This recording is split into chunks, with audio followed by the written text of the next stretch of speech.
Hello, everyone. Here we're with another show. Markus, Keith, how's everything on your ends? Yeah, in Germany everything Good is cool morning. so far. Hey Amos, hey Keith, and yeah, we're expecting warm weather next week, and yeah, everything is sunny here, and well, I hope it's the same in at your place, Amos. Yeah, it's not bad. We had the beautiful weather. People are out. Maybe not at the pre-pandemic level, but certainly it's there's been a switch, and people are going maskless all over the place. Restaurants. I've gone to a botanical garden for since a long time and enjoyed it tremendously. And what about you, Keith? I heard that you are expecting really hot weather next week. Unbelievably hot. If we didn't have so many slides in our deck, I would have put another one in where our mayor actually made a state of emergency announcement Oh, because it's damn! going to be record temperatures that Seattle has never seen in its history, supposedly, where we're going to get temperatures of 107 degrees. Now, Holy we're on the seacoast, so we just don't get these temperatures. And so there are emergency cooling centers that are going to be open, and we're expecting something that we've never seen before. holy crap! So, other than that, things are fine with me. Yes, good to know, man. Good to know. Uh, well, what you said about people going maskless, Amos.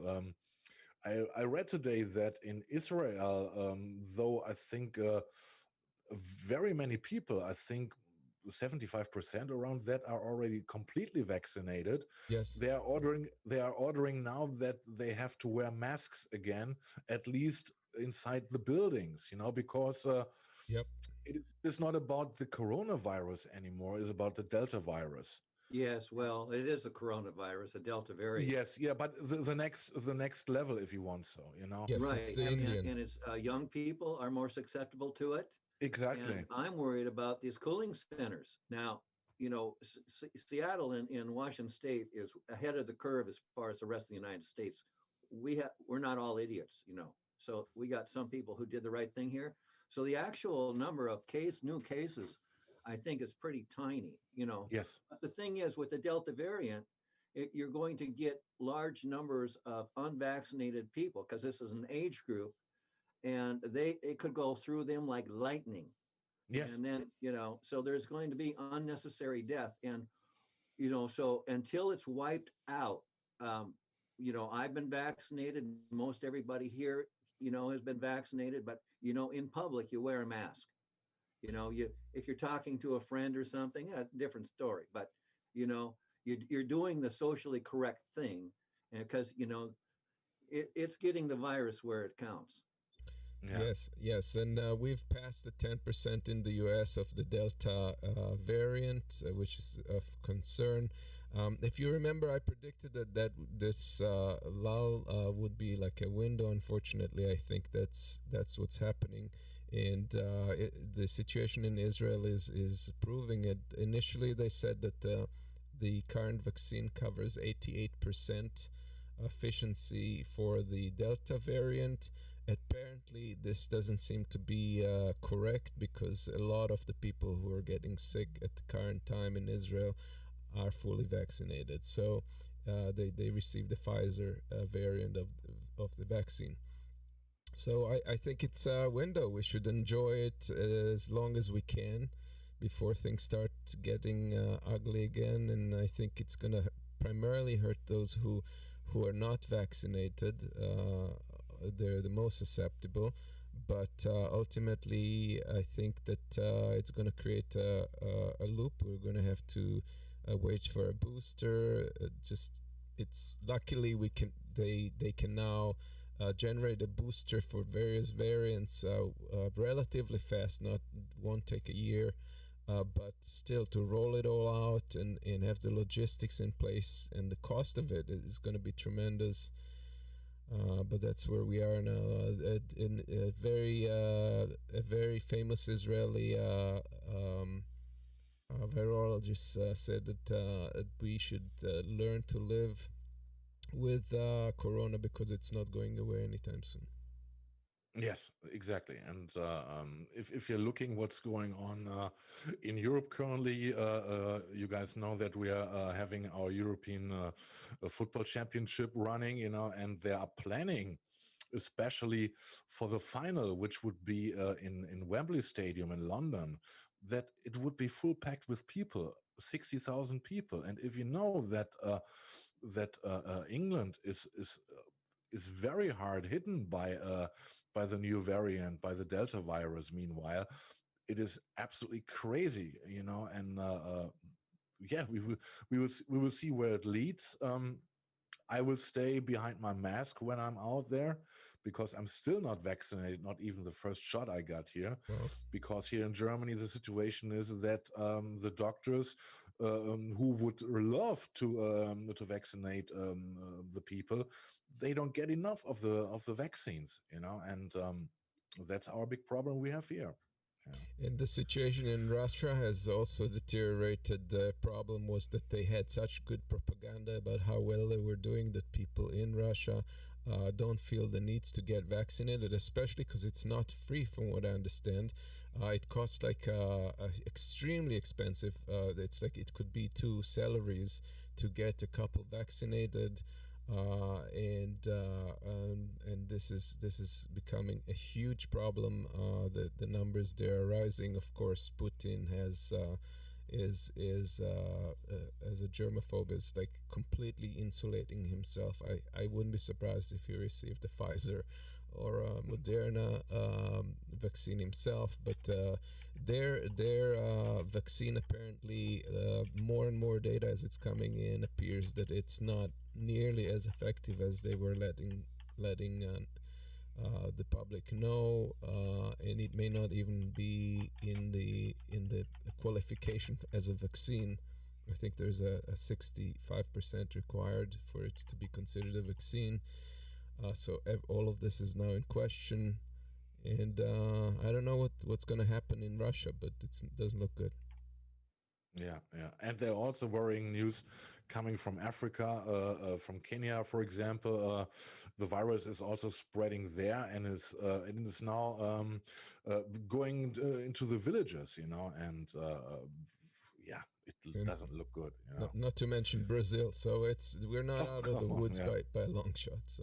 No, and it is crazy, It's the second year in a row that in spring some of our politicians were completely happy that we can expect warmer temperatures in the summer, because it would help, to fight the virus, and this is absolutely stupid, If you look, for example, at what's going on in Brazil, the only cure is, to get protected as good as it gets, and well, the idea is, with a heat wave, well, the idea is warmer weather will get you outside, so you're exposing fewer people. But now with heat waves, everybody's going to be cooling together inside, so you're going to reach a point where it reverses. Yes. So when will that? Probably July 1st. We'll see. All right, guys, let's have a look what we have for you today. And yeah, some may like it, some may not, but we have to address what happened around TYT and Jimmy Dore, etc. It won't be a long segment. Mostly we would like to go into the comments we got from you. And in the next segment, we will ask the question, who was Winston Smith? Keith and Amos will talk about this. We got the revelations from the UN Refugee Report, which is also horrible to read. And we got some more shortcuts. And let's start with the TYT thingy. And if you look at the card, I chose a quote from a movie which was Caligula. It was done in 1979, and I think it fitted perfectly to Cenk Uygur. In my opinion, my personal opinion, uh, after what I saw, what he did at the airport a couple of years ago, I scratched my head and said to myself, "Oh God, what a pompous ass!" And you know, I think the role would fit perfectly to him, And this is the opening speech of Caligula when the movie starts, and yeah, he's behaving like a kind of god, in my opinion. I think he's going to last week he was on what's left over of Rising, after Kristen Ball and Seagal left the show and went solo very successfully, and very, very great that they did this. He went to Rising, and it was absolutely fantastic, that when he watched into the camera and he was spreading bullshit, completely convincing, in his approach to the audience. And of course he smeared us, and he called us clowns, and that we would be some kind of agents of the right, or right wingers directly. But let's roll the video, to get through the segment. The first one, slide 6, please. Obvious. Look, the clowns that pretend to be on the left said, okay, let's just try to block Nancy Pelosi being Speaker of the House. I said, okay, great. I want to force votes. So how do you want to do it? Who's going to replace her? Oh, I don't know. What do you mean you don't know? Okay, which progressive's running against her? None. Then what are we doing? Well, a Republican might get the seat, or they just keep voting endlessly, etc. How's that going to help? I don't know. Are they going to vote on Medicare for all? No. Will you win that vote? No. So wait, that is totally counterproductive and stupid. Now, $15 minimum wage, guys, this is one we can win. We can create public pressure. We're 100% right. Public opinion is on our side. Everybody, come on, let's go put public pressure on. And the Young Turks audience was wonderful. It wasn't me, it was them. They put tremendous pressure on Bernie Sanders to have that vote, and we found out who the 8 corporate Democrats are, who the bad guys are. Meanwhile, the right-wingers pretending to be left-wingers like Jimmy Dore are like, oh no, that wasn't my idea. That hurts my ego. I won't help. I won't ever help progressives when you might win. Yeah. I think it is kind of how can I say it friendly? You gotta have guts, to accuse those people who are connected with the left and with what Jimmy Dore was forcing,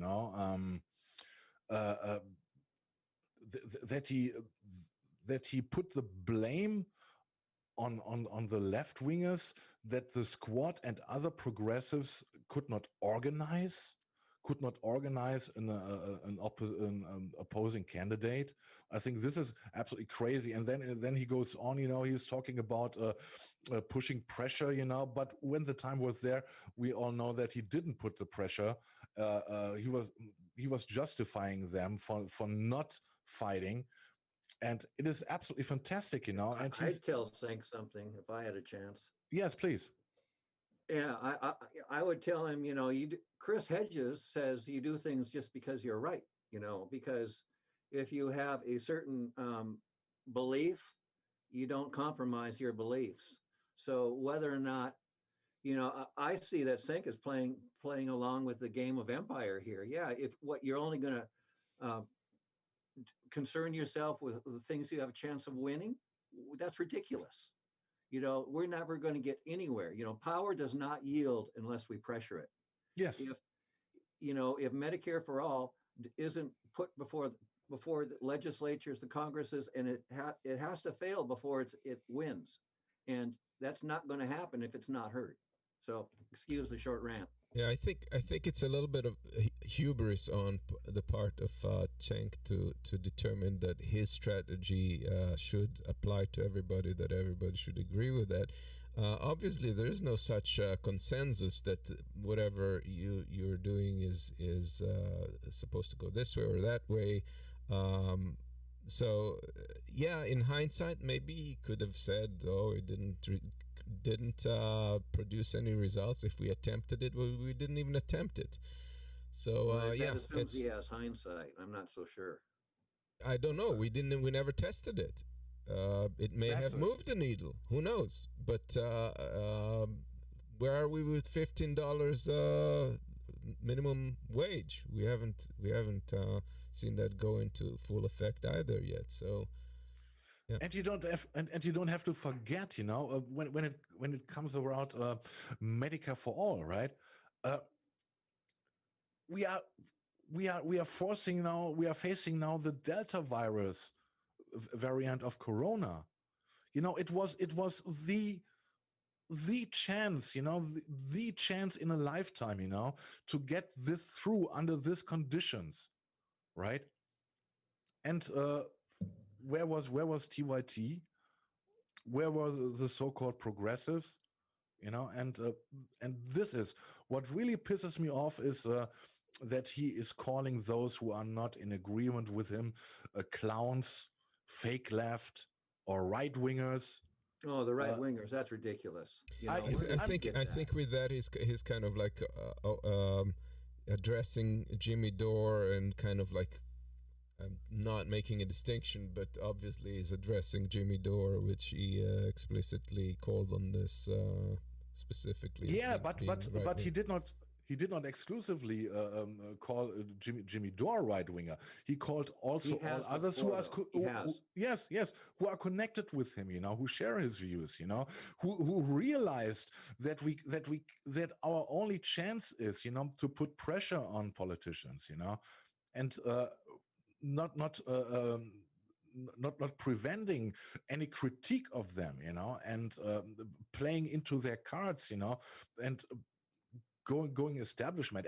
And this is what I said last week, and this was my major point I wanted to express last week is the relabeling, what is left, what is progressivism, and this is the danger, because they are claiming that they are progressive, they are claiming they are left, and they're calling everybody else names, clowns, fake left, pseudo left, or whatever, and this is what really pisses me off. Well, that's just Cenk. His this is exactly Cenk, and this is exactly why I came to this quote taken from Caligula. These complete blown up, stupid bullshit he's spreading. And this is making me really mad.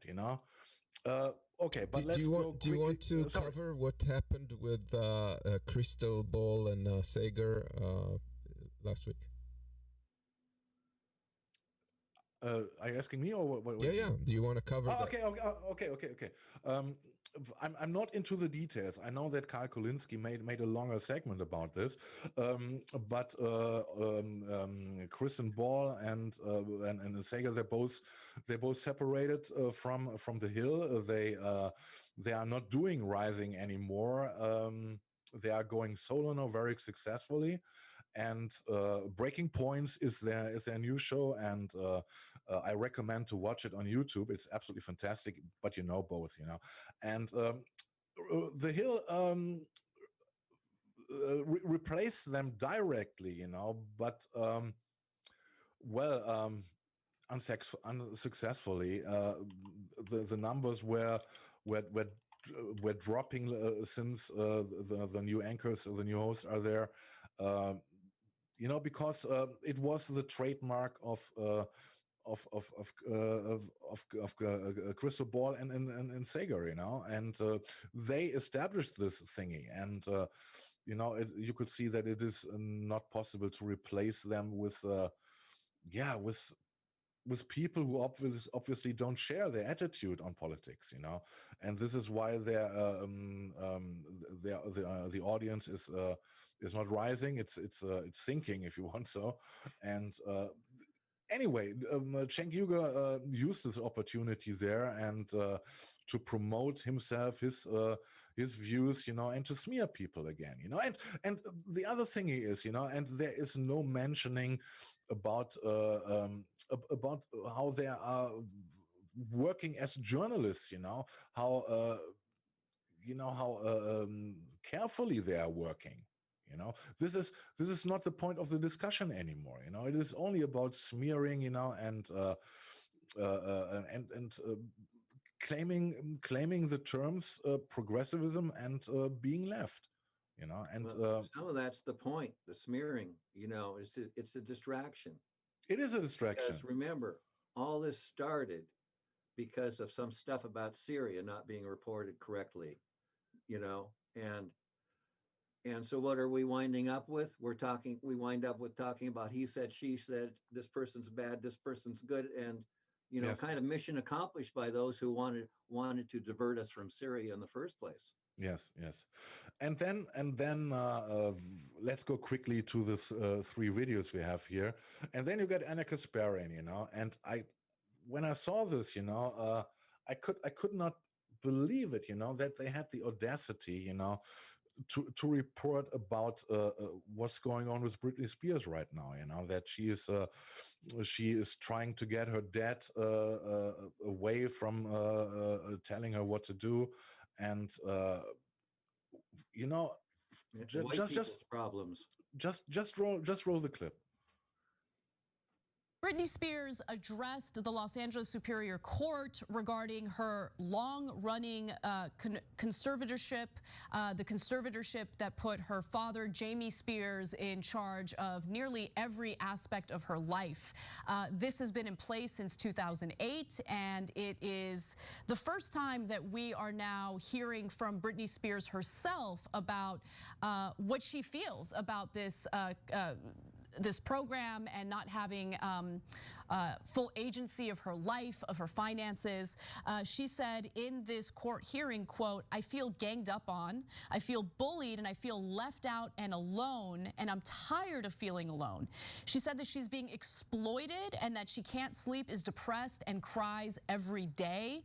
The New York Times earlier this week had accessed some court documents that were not public previously, so we started to get a better sense of how she was feeling about all of this. And then yeah, let's roll the other one directly after this.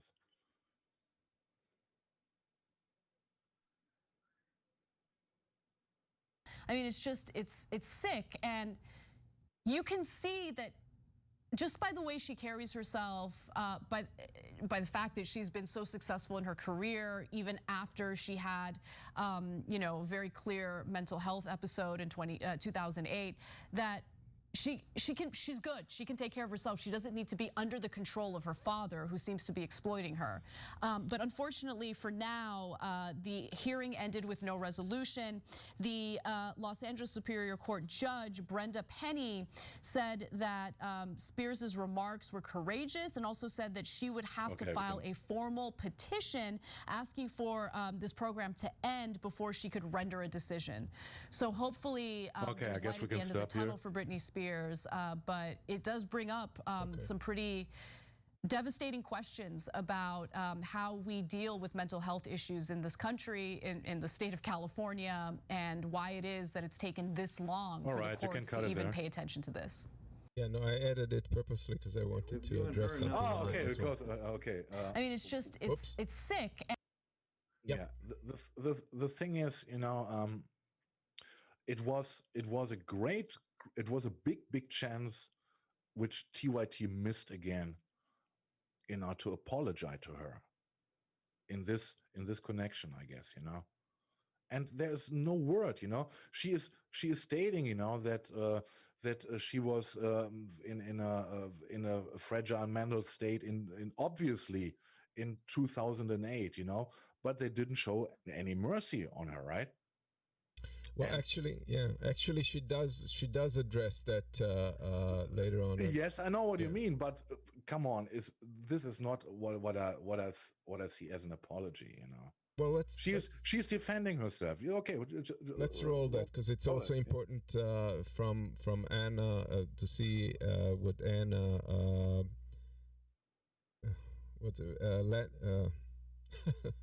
what's her name? Anna Kasparian or Emma Vigilant? Emma Vigilant. Yes, she addresses it as well, and I think it's something to talk about. And how complicit we all are in this. I mean, I just want to add, she was a a full of life person.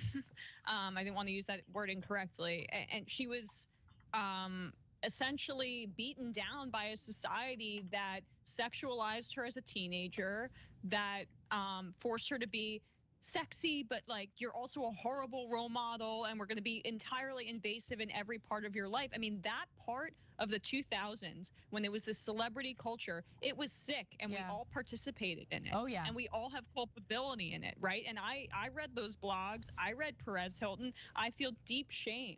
And so I think we all have to reckon with it as a society, how we treated her. And by all accounts, you know, I listened to Mariah Carey oddly speak about her. She's apparently the nicest person ever. And she was drugged with lithium and things that she couldn't control. And I feel immensely sorry for her. And, you know, there's so many different elements that we could talk about forever. But I second that. And I thank you, Emma, for saying it, because, you know, you're taking personal responsibility. I mean, I obviously have to take personal responsibility too, but my hope is that, you know, people can see how culture has evolved.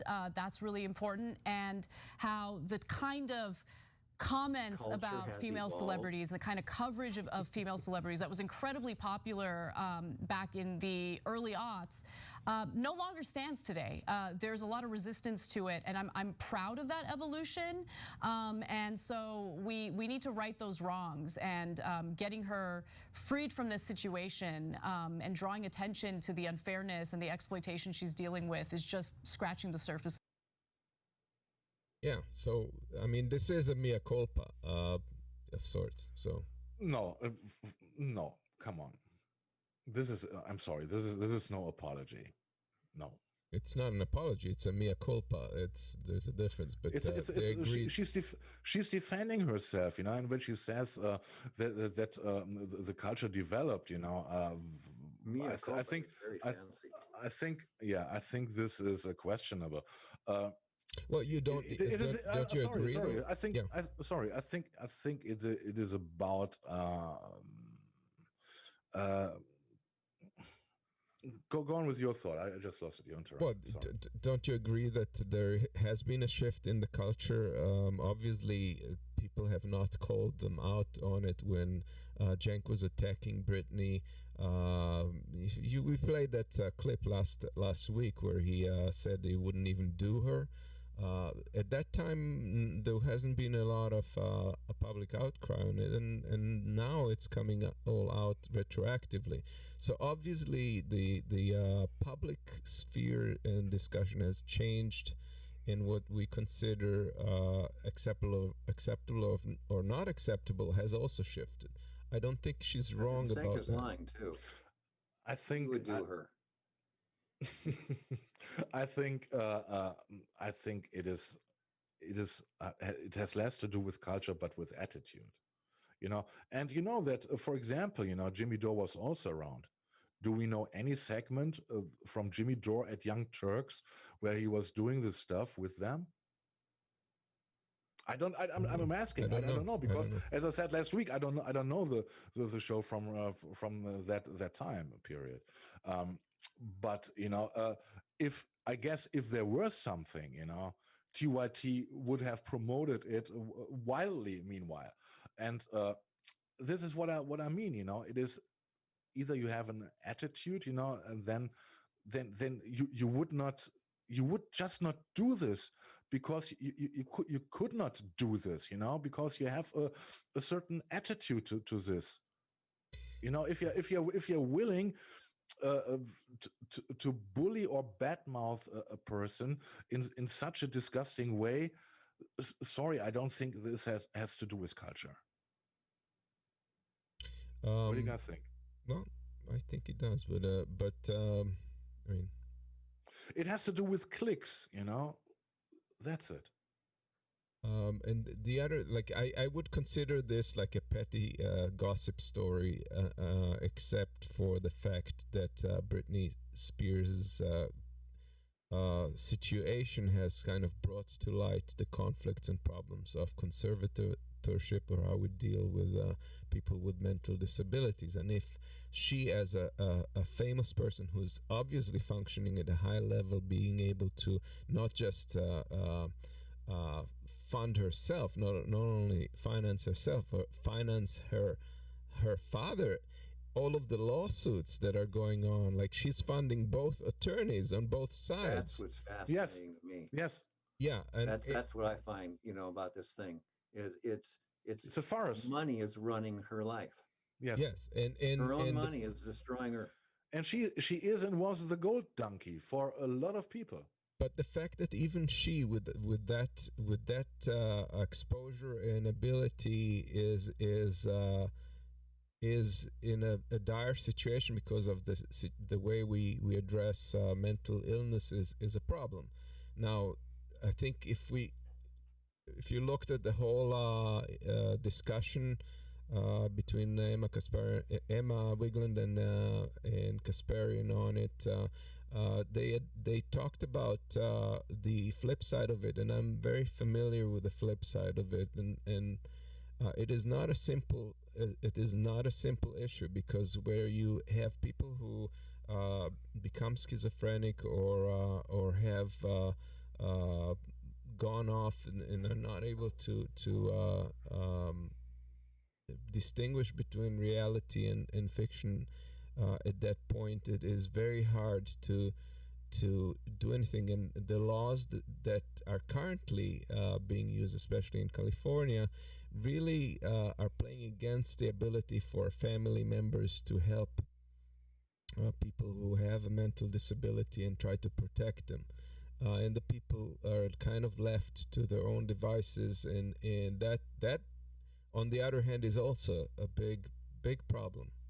So it's something that does require a serious review and thinking, in figuring out how we can accomplish both, how we can allow family or people who care to intervene in a way that is helpful to the person, but not take over and destroy their life or impact their life. And in this case, it's very extreme, because Britney Spears has revealed that she has a boyfriend. She wanted to have additional kids, and unfortunately, she has is it IUD? I was confused between IED and IUD. I think it's IUD. IUD, I think also. Yeah. Not the bomb. So she basically is not allowed to remove it, because she does not have authorship on her own body, which is quite an extreme case here. So it's very complex. It's definitely something that I think at this point has to be brought up and figure out, because there's far too many people suffering, far too many homeless people going without help, and far too many people that are impacted like Britney and have their freedom clipped in the name of conservatorship. Yeah. I suppose that's one way to look at it. I see the money is just dominating everything. So, whatever her state of mental health care is in the country, she's got so much money, she doesn't get it, because the money is taking control. And I'm saying the M word over and over and over again, because, yes, this is a gossip story about capitalism. Guess what?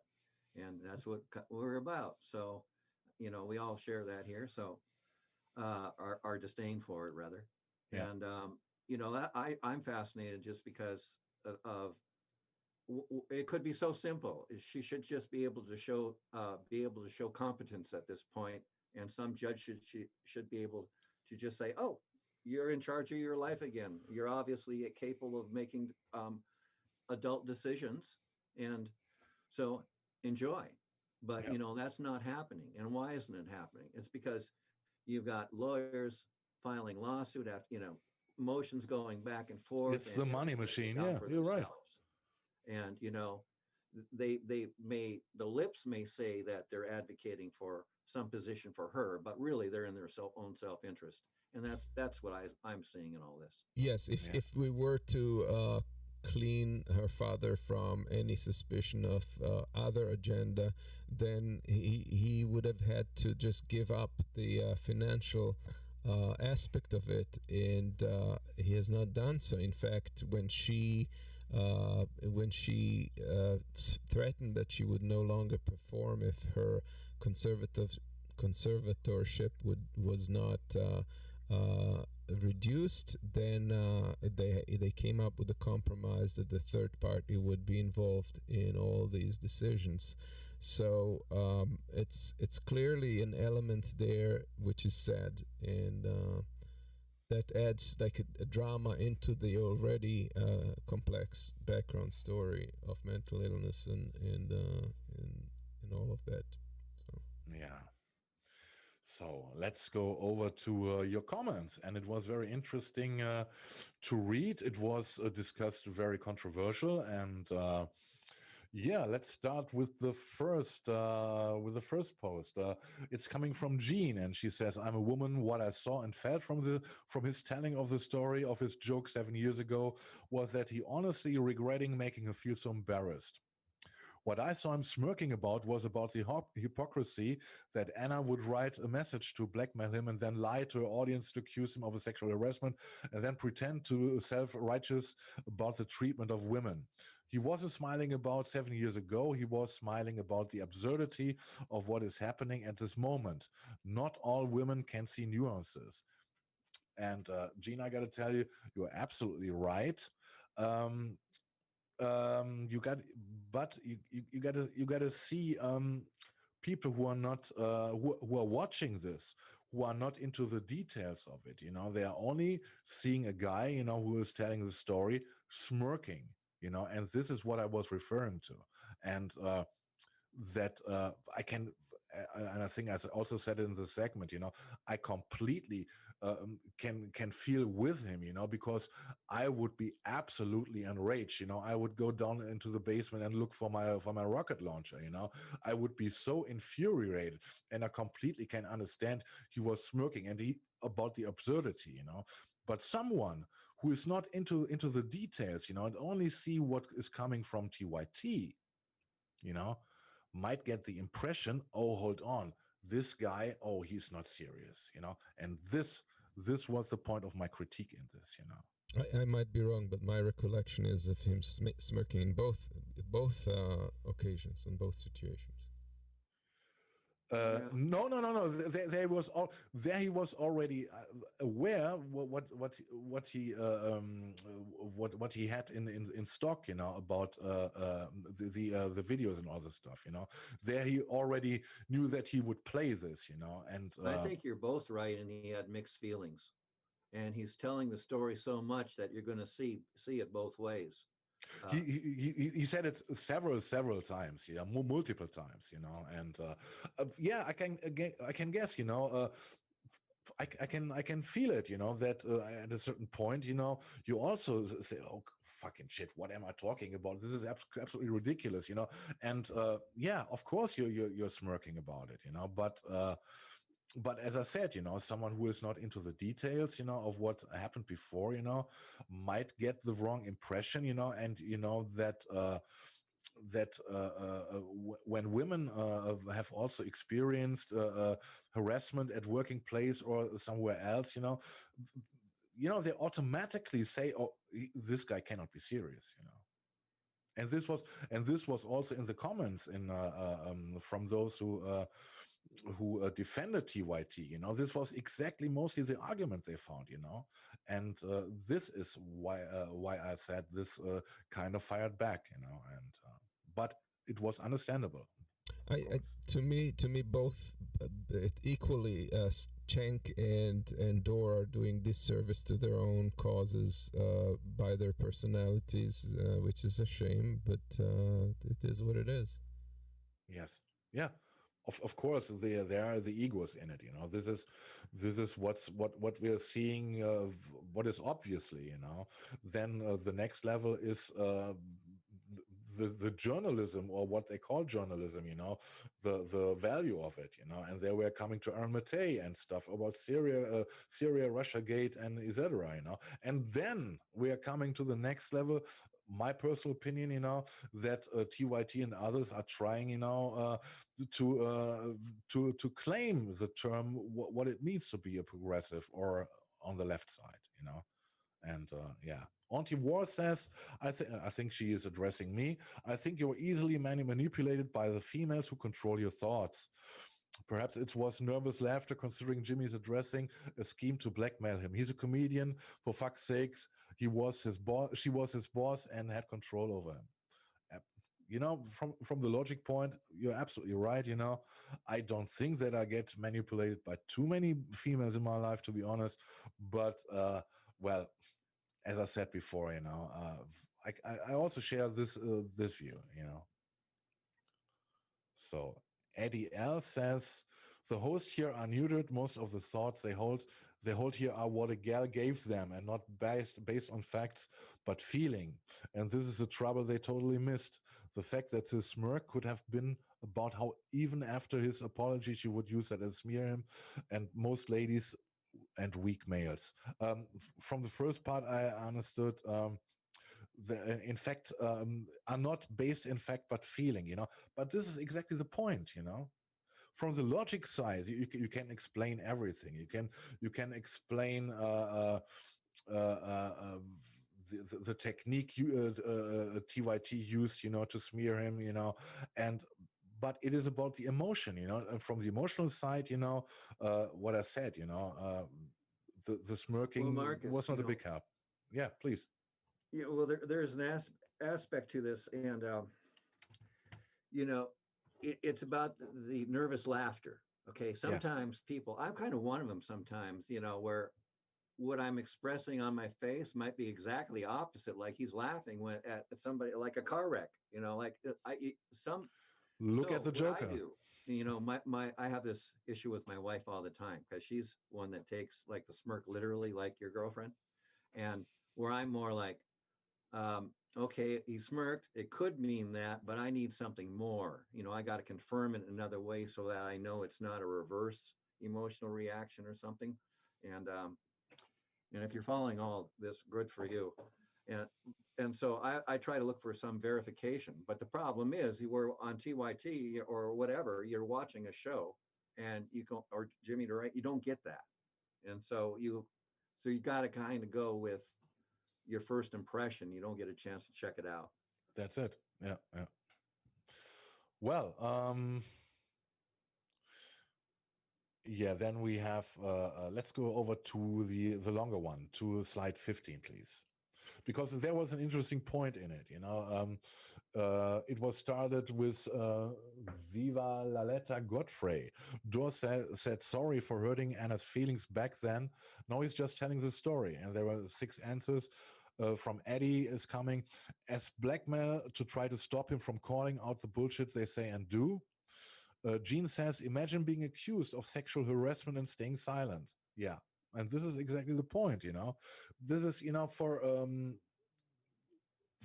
and this is what the situation makes so complicated, How can you defend as a male against those accusations, if you're innocent, of course, It is very, very difficult, and because something stays, something sticks and stays, and that is a problem, and this was also a problem, I guess, why parts of the Me Too movement got discredited, and this is not helping those women, who experience the harassment and of all the terrible things, and yeah, it is very difficult, and how can you react, and Amos said it at the last, Amos, what is a man supposed to do, and well, this was in double quotes. This is irony on my part. It's sarcasm. It's sarcasm regarding that previous quote, because I think that a man just can do exactly that. They can defend themselves. They can set the facts straight, and they don't have to attack women. They don't have to make fun of them inappropriately. What is a man supposed to do? Please. Yeah, but you got in this in but you got to you got to differentiate between this context and another context, because in this context, I think that the smear was just too much for Jimmy Dore, and Well, there's another aspect to this whole thing that we haven't even discussed at all. Okay. Anna Kasparian and Jimmy. Okay, sexually harassing Anna Kasparian would be like grabbing a tiger by the tail. You would get bit. And so, whatever goes on. So to me, this whole thing has to have rings of a certain amount of theater. Maybe we're taking it a little more seriously than we should. I'm just throwing that out there because, really, I think Anna can take care of herself. No doubt. Yes. Yeah. And we're monetizing, so you can contribute because from what I can see, Human Love Solidarity is suing us for the use of gossip news. I'm thinking I was seeing after media. Okay. Okay, but I look at how the Supreme Court looks. I think we got good chances to win it. We have fair misuse. Anyway, okay. This was, I think it was important to do this. Also, Randy C. was not so enthusiastic about that we're doing this second week in a row. I think it was the big thingy we had to see in the past couple of weeks there. And the reason why I put it on, because I was so pissed at Cenk Uygur, because he is also offending us, He's also calling us clowns, fake lefties, right wingers, and fuck you, Cenk Uygur. But Marcus, last week when you brought this up, I went through the day and like I kind of felt kind of dirty, because I was dealing with all this gossip stuff, in comments on other places online, and kind of got in my head, and it's kind of dirty. It is. It is. And this is why we should go over. No. We should go. We should try to think about different ways, a different perspective, maybe. And Keith found something interesting there. Yeah, let's play that. Heaven and hell is just this. You're doing something willingly, that's your heaven. You're doing something unwillingly, that's your hell. We have already taken on attitudes, what we like and what we don't like. I like this person, I don't like this person. Now with this person I will do things willingly, with this person I'll do things unwillingly. This may be two people, two aspects of life, two communities, two nations, two many things. This I will do willingly, this I do unwillingly. This means I've decided in my mind this is good, this is bad. When I hear even on national news channels, good guys and bad guys, it just… once you have this kind of thing, you are going to be disastrous to the planet. It's just a question of time. The moment you decide this is a good person, this is a bad person, this has gone deep into American society. No. There are no good people and bad people. Everybody is oscillating between the two. If you create a very pleasant, wonderful atmosphere, everybody behaves wonderfully. If you create an unpleasant atmosphere, a whole lot of people act nasty. Yes or no? There are joyful people and miserable people, but there are no good people and bad people. That's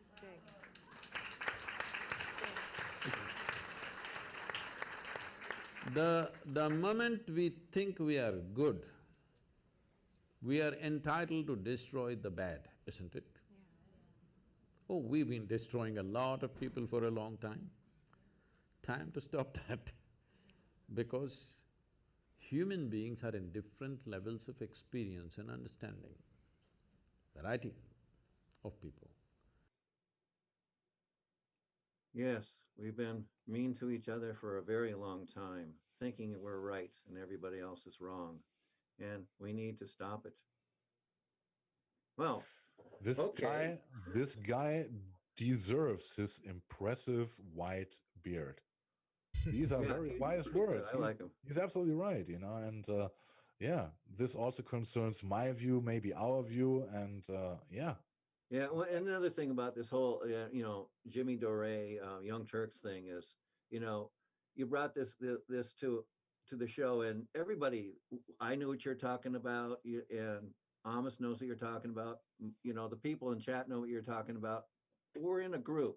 We watch these shows, but none of us need them, because we all share a progressive bone, and that requires cultivation of ourselves, not watching shows.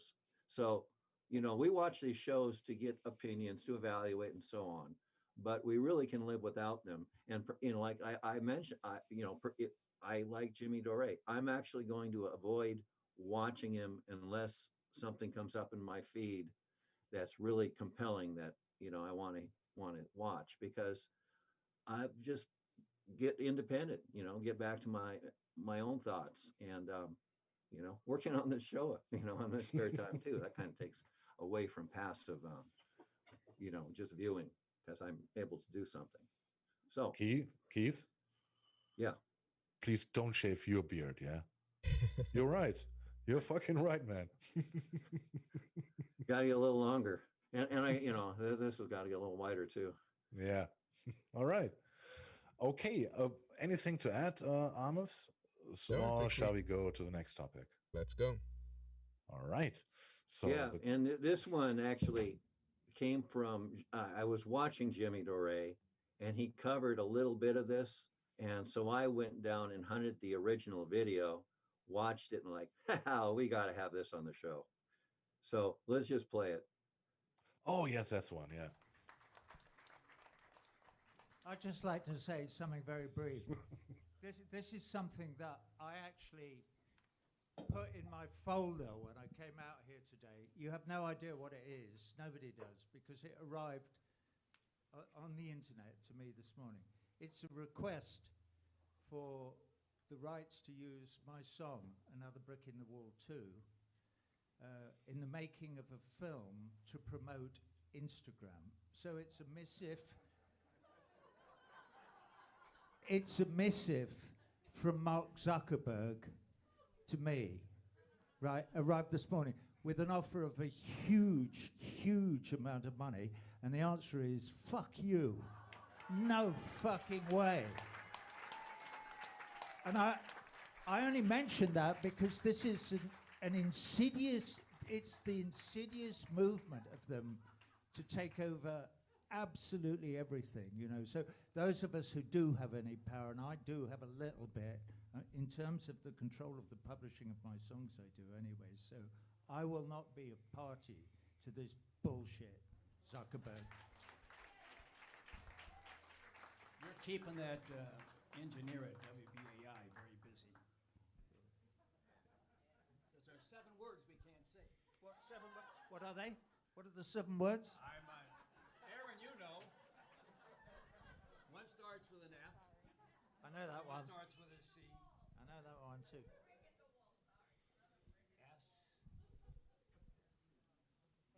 Anyway, I'm sorry, I didn't mean to interrupt proceedings. Really but- That's okay. Yes, you should. You want to hear what these pricks have got to say. I mean, that one's okay. I'm going to tell you what he had to say because it's Brick amazing. is okay, right?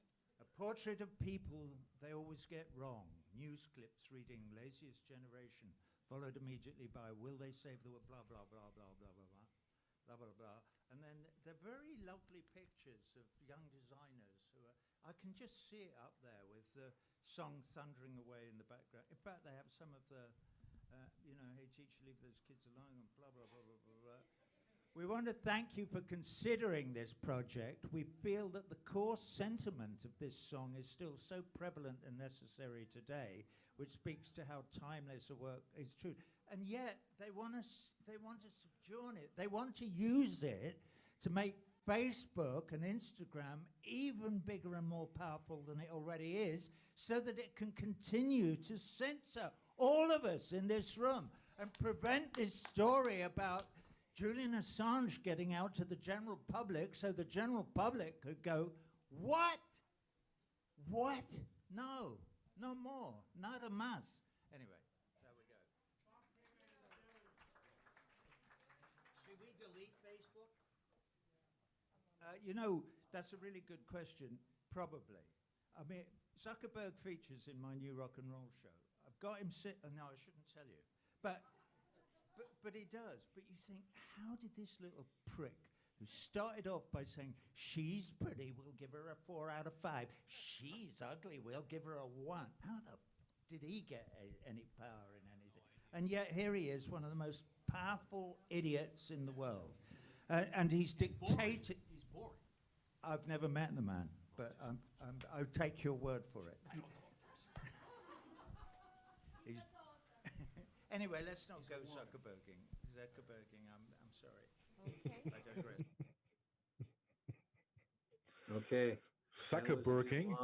The volume kind of fell off too, but it was worth watching. And I mean, he a rare moment where the planets aligned, and yeah, I hope you enjoyed it as much as I did.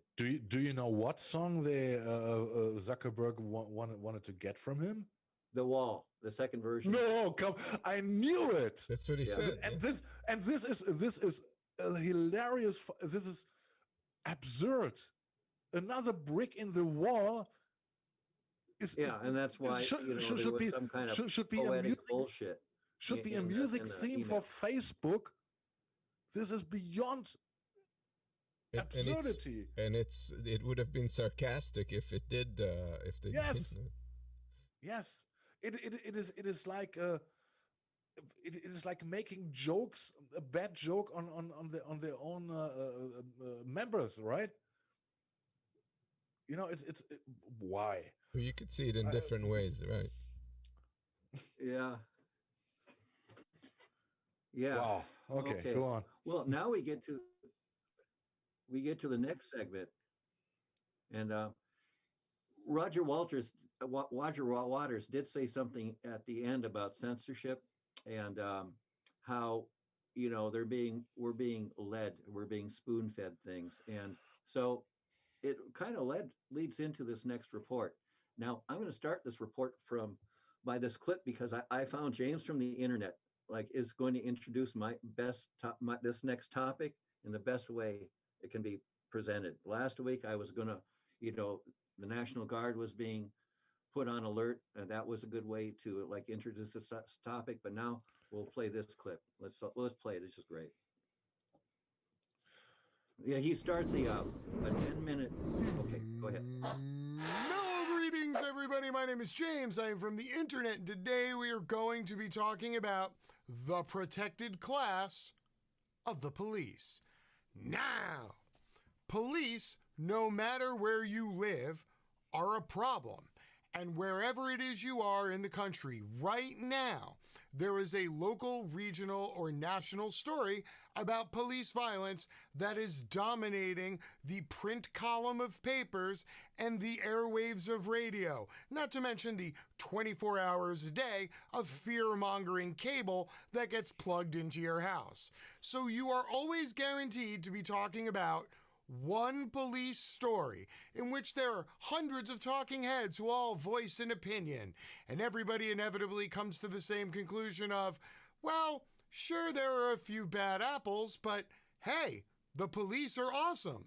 Which is why I am coming to you once again with our reoccurring weekly segment entitled, So What the Hell's Going On with the Police State? This is where I collect all of the local and regional police stories from other areas of the country that you maybe haven't heard of. And then what I do is I paint a wondrous picture with all of these stories, and then I throw it back at you and I go, so are all of these people bad apples? Or is it possible that it is the entire bunch, nary the tree, nary the entire orchard, that is completely rotten and should be chopped down? Let's take a look. Here we go. And this week we're And here we go. Here we go. Yeah, so no, that really is a great introduction to what I'm going to cover here. And we're going to start with this picture. This picture, by the way, is very hard to find if you try to find this picture. It's being suppressed. And what it concerns is the murder of Winston Smith. That's what I was referring to this episode last week. I now refer to this situation as the execution of Winston Smith. I've gotten more rabid in my opinion, and you're going to get an opinionated report here. I don't deny it. Okay. And part of it is because of my own personal experience.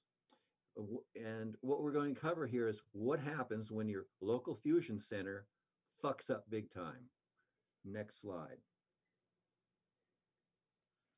Okay, I got this off Google Earth, and it's the same parking garage where Winston Smith was executed. The story is Winston Smith met with a girlfriend, I assume in this building to the right, where there's a bar, and he was under surveillance. And then he went to the top of this parking garage with his girlfriend. They got in the car. And then, you know, that first picture shows a car being surrounded by other cars, and, you know, and Winston Smith was shot to death.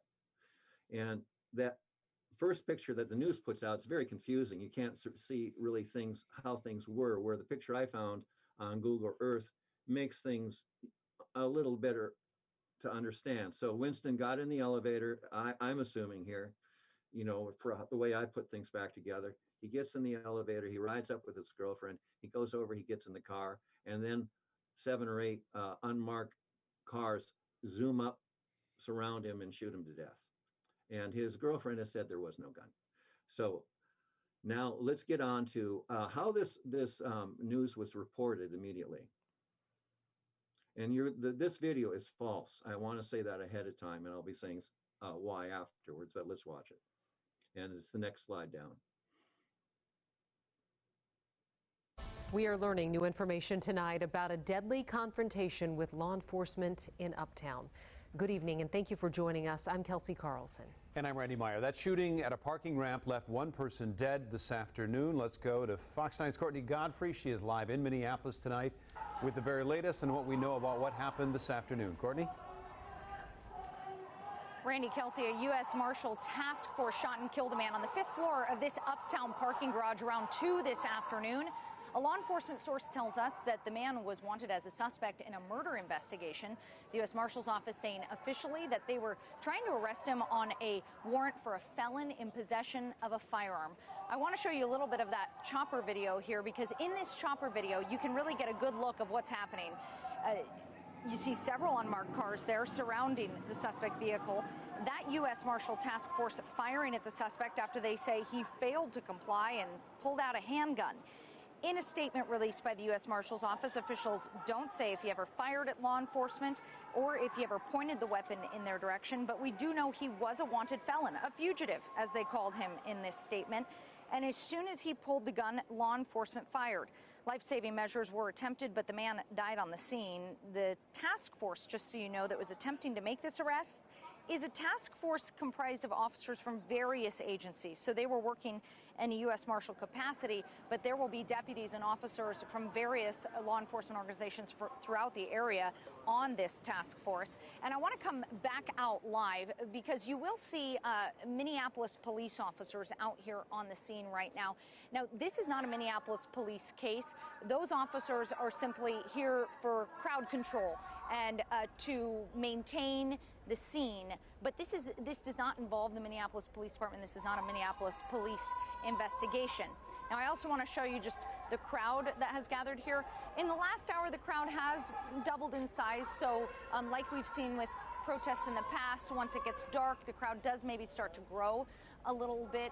Throughout the day, they've been here just protesting police, and they're just out here voicing their concern about police and protesting the Minneapolis Police Department. So we'll be back with an update at 10 o'clock.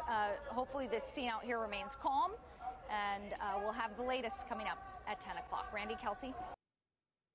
Okay, that was 100% deep state propaganda. Fox News was deputized by the U.S. Marshals to put out a false police report, or a false news report, rather. The fact is, Winston Smith's criminal record, he was not a murder suspect at all, never was. So that was false information that was deliberately planted. And from there, things have only gone downhill. He was all, the worst thing Winston Smith has, he does have an assault on his record, a robbery, violent robbery, assault or something, which sounds horrible. But then against his girlfriend. And you find out involves an ex-girlfriend. Yes. So in other words, it's a he said, she said story that got big enough to, create this, turn him into a master criminal and revolutionary. Wow. His criminal record's been described as 20 contacts with police. You dig a little deeper, some of those contacts are parking in a no parking area in a snow area. In Minneapolis, it snows, and certain streets, I used to live there, I know. Certain streets, when it snows, you can't park on them because the snowplows have to get through. You park there, you get a ticket. That's a police contact. That later could be used on national news to portray you as a criminal who deserved what he got. Please don't let it happen. All right. So with that, let's move on to the next slide here.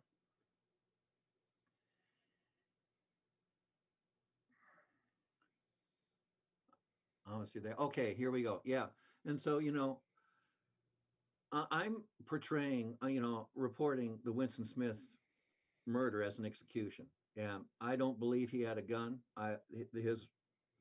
With an attorney, the girlfriend that was in the car has said he did not have a gun. I do not go, I wouldn't, it boggles my mind. You're on the top of a parking structure. You can't go anywhere. And suddenly your car's surrounded by 7 or 8 police cars or, unmarked cars. You're going to pull a gun. Really? It's ridiculous. So what I think happened, I think there was a redneck in charge of this execution squad. Now, the Fox report said there was a task force consisting of officers from other departments. I've since learned the 2 people that shot him, one was from Hennepin County, which is the county that Minneapolis is in. One is from Ramsey County, which is the county that that St. Paul is in. And I've got a slide somewhere. We'll hit it eventually, where I look at this in some kind of humorous way. I'm not even sure any of this is humorous at this point. But so I want to just mention that, yeah, I think a particularly very bad situation happened where you had a bunch of officers being collected. And how else would you build an execution squad? You get a bunch of officers from different jurisdictions, and then you put an asshole in charge who has total authority over all these people who don't know each other. You're going to get a toxic situation. You're going to get something that's going to express itself in horrible ways. And I think that's what happened here. So let's move on.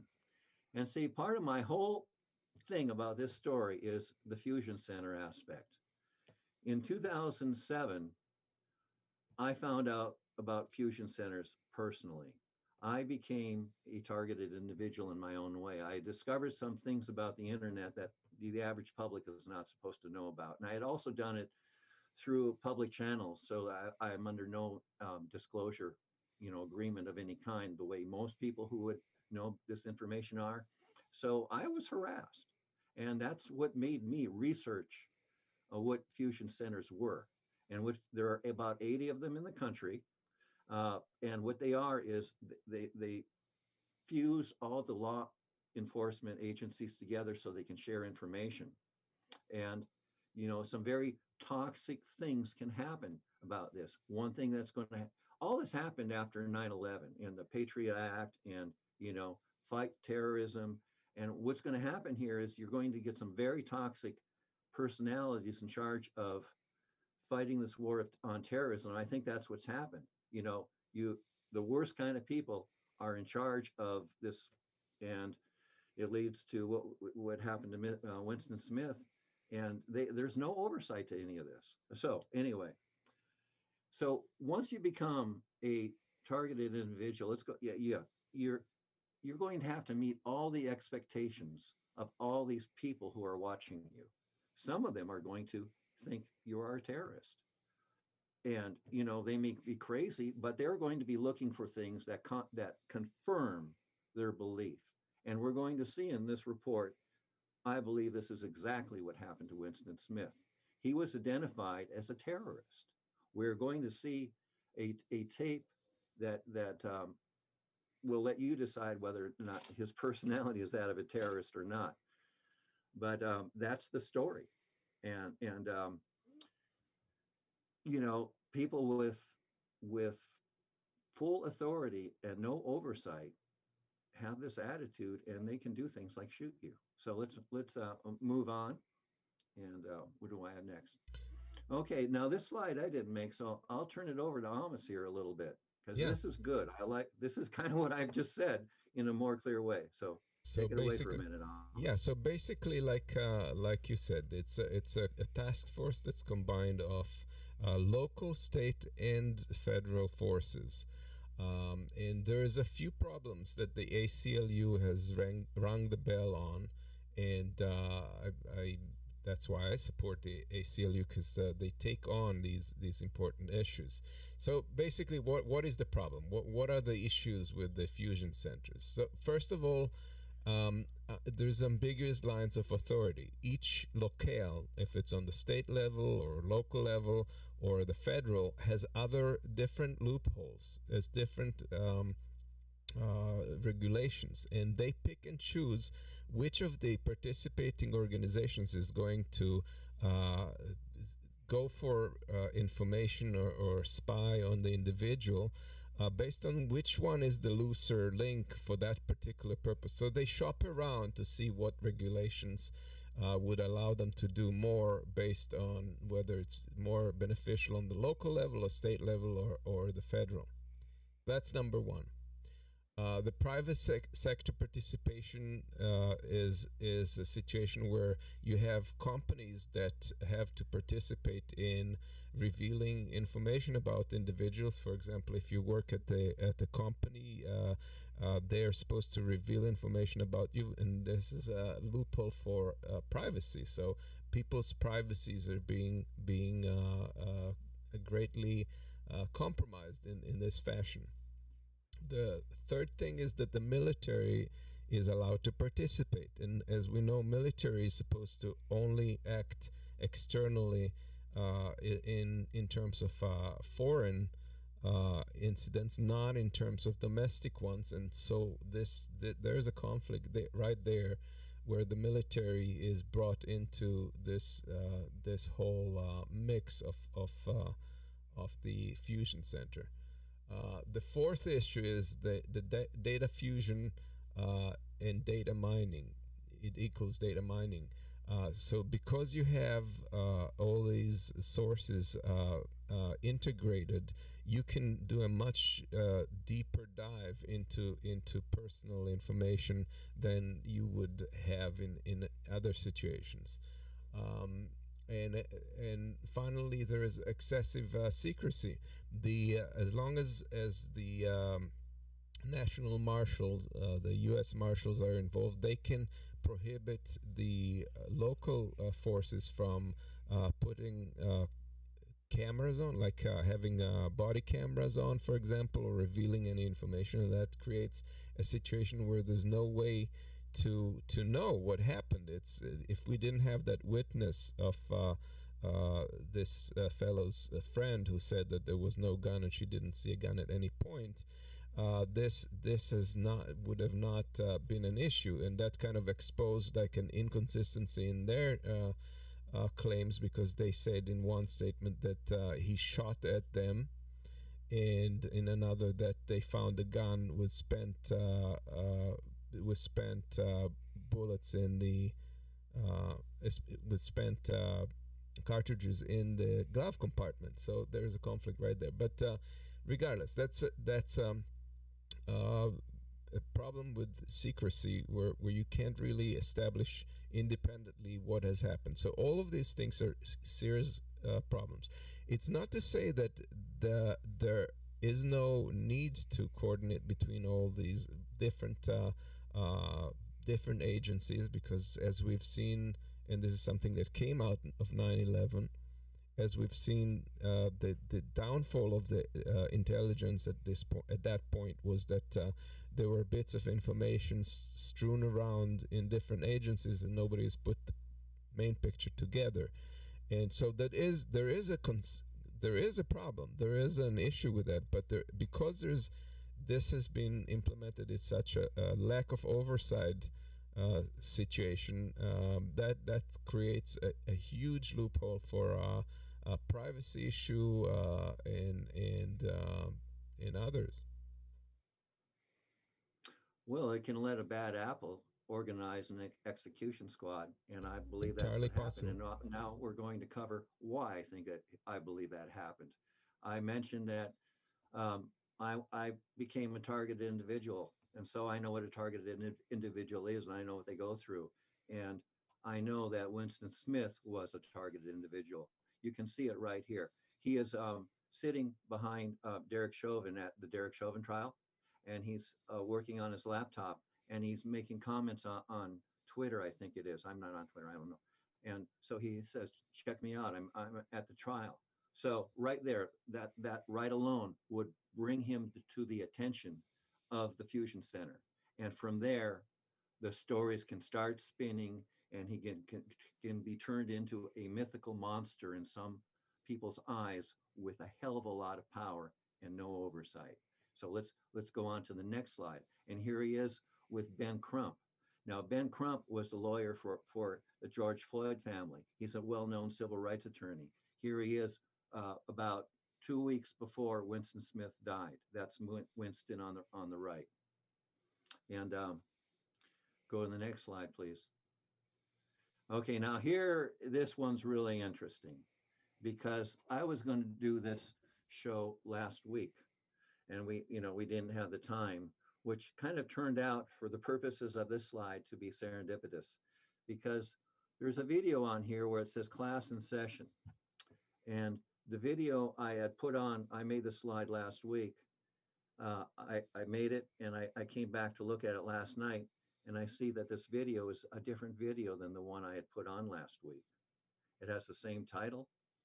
The URL must be the same, but it's going to a different place.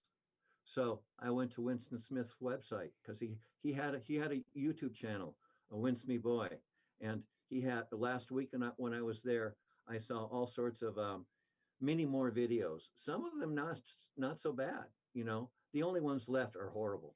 And this particular video, if we play it, it doesn't really reflect Winston in a bad light, but it doesn't allow you to get much sympathy for him. But let's cut to the chase. Winston Smith was shot to death. After he was shot to death, his YouTube channel has been edited. Also, there's a place where you can leave a comment on his YouTube channel, and there's only one comment there, one, and it says, criminals should die or something like that. So it's the cover up of this whole thing is in full swing. So over the last week, I have seen information change and things. And so this is a train wreck actually in motion. And so do you think we have here? But do you think it's the family that changed it? But the thing is that the video that I was had linked to here last week, I also downloaded last week, so we get to see it. Yeah. And it's in the next slide. So let's watch this whole thing. It's a 6 minute long, but this man's dead. All right.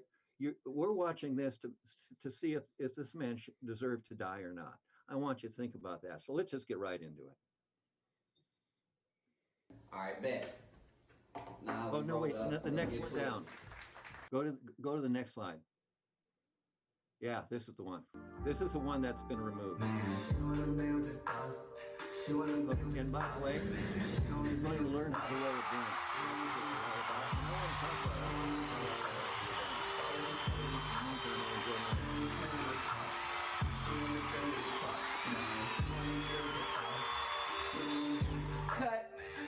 Cut it. I came in, I messed up the rug a little bit. Y'all can't see that though. What's good? Winston Me Boy in the building. I'm gonna pull my shirt up. How y'all feeling? So today we're getting started with the wood shop. All right, Winston boy, I'm starting wood shop today. It's the new episode. It's the branch off from Car Talk. I was in the car because I was homeless. Y'all didn't even know it. Y'all didn't even know I ain't had nowhere to go, so I was still giving y'all content. I'm just bullshitting, that's a joke. Car Talk, I just want to branch off from that, so we're starting this today. I'm about to learn how to roll woods. So the main vibe for today is simplifying things, but I'm also about to RIP the Swishers. So I got my mans with me, YP. He about to come here and show me how to roll. Backwoods, I got pom-poms. I get so much mess for that. I can't tolerate them no more. They're not accepting my friends. I got Swishers. They don't want me to do that no more. It's strictly Russian creams. That's the go-to. It's a lot of backwoods, but this is the number one. We got honey for backup just because they ran out of Russian cream because we be buying so many. We also got raws on deck, longs and minis. We might not need them. I don't know what them for, but you know, joints and combs also. So let's get into it. My man's West YP with me. What up, what up? And, start with the flavor. Yeah, say what the flavor is. Well, what you got? What's the flavor? Oh, it's Gorilla Cookies. Some Okay. of the finest. Super Cookies. potent flavor. You know Okay, what I'm saying? cool. So, yep. Where we start? I know the science to the shit, but we need a scientist. we need a chemist. Yeah. Where we start with the wood? What's the first thing we do? What's the first things I would need to know? First thing you want to do is unravel your wood. Unravel the wood. Oh man. Do you know how to unravel the wood? Let me. Yeah, you gotta show me. Yeah, because I don't know. Alright, the first thing we gotta do is unravel the wood. For all you smokers that know this, I'm sorry. Don't laugh at me. Y'all can laugh a little bit, but hey, slow up on the laughter, bro. Slow up, fam. You gotta make sure you got a fresh pack of woods. These motherfuckers expire fast. You know what I'm saying? They harden up. Okay. They real leaves, so you know what I'm saying? They gotta be fresh. Yeah, they gotta be fresh. Okay, I need to know that. When All you right. buy them from the store, make sure they fresh. You then gotta fill a package. You know what I'm Make saying? sure they soft. Okay. Yes, sir. Okay, let's get So into yep, it. find the edge, the corner that peels up. I'm looking for the corner that peels up. Okay. Corner peels All up right. and slowly unravel it, cause I'm doing it right. Just dump it. yep, unravel it, dump it. Then you wanna rinse them off. I'll go rinse them off real quick. Rinse Speed them, so up just this keep video. water. Okay. Yeah, you just rinse them off with water. So I'll break this down real quick. Yep, break that down.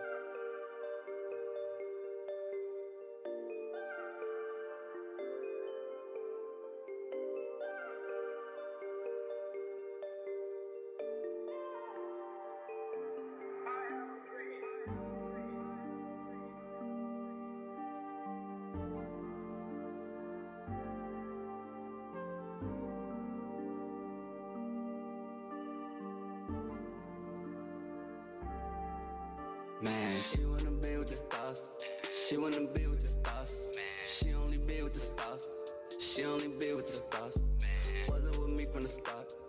Why would you play with my heart? She only playing a part. She wanna tear me apart. Man, she wanna be with the stars. She wanna be with the stars. She wanna be with the stars. She wanna be with the stars. Wasn't with me from the start. Why would you play with my heart? She only playing her part. She wanna tear me apart, man.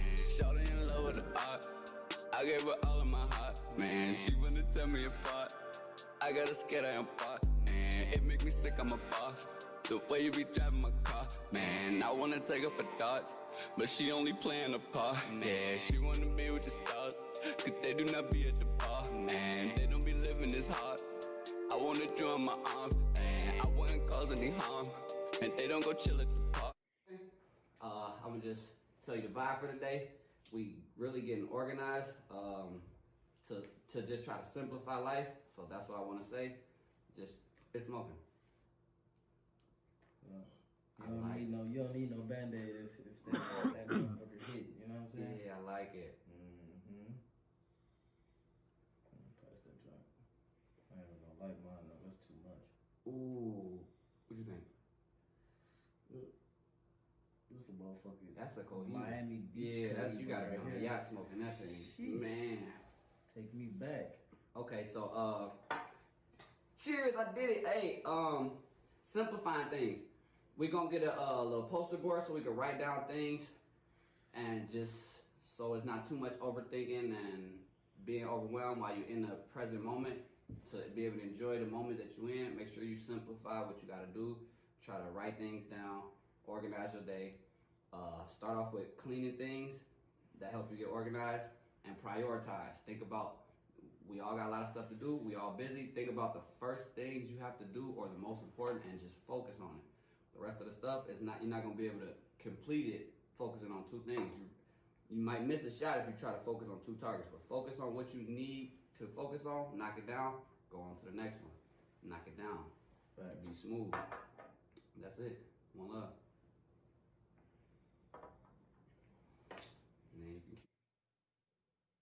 Okay, what do you think of that? You know, I just see two dudes living life. Now, part of it is I'm a stoner like they are, so I know exactly what they're doing. You know, I know how to roll. I've grown. Thing is, I don't do that anymore because I care about, you know, I don't smoke. I quit smoking altogether.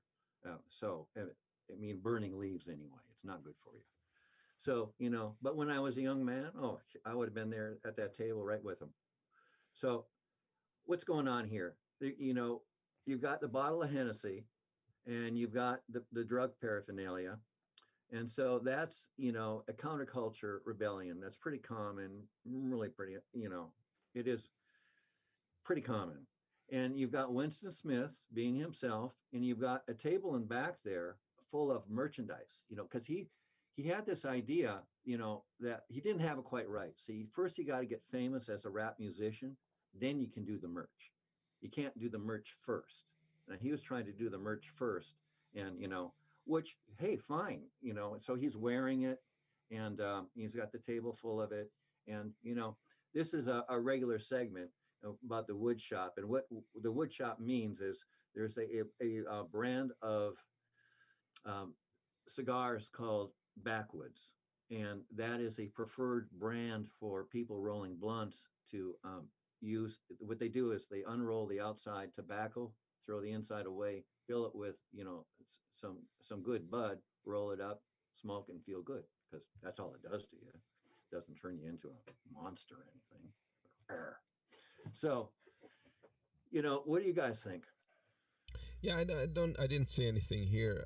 I think maybe in some fascist person's minds that's incriminating, but I didn't see anything there. But perhaps the other things that caught law enforcement's attention was the fact that he previously has he's said something when he was at a rage about the Chauvin case. He said something about fuck Martin Luther King's approach. Yeah. We should take our lives back, and this is a war.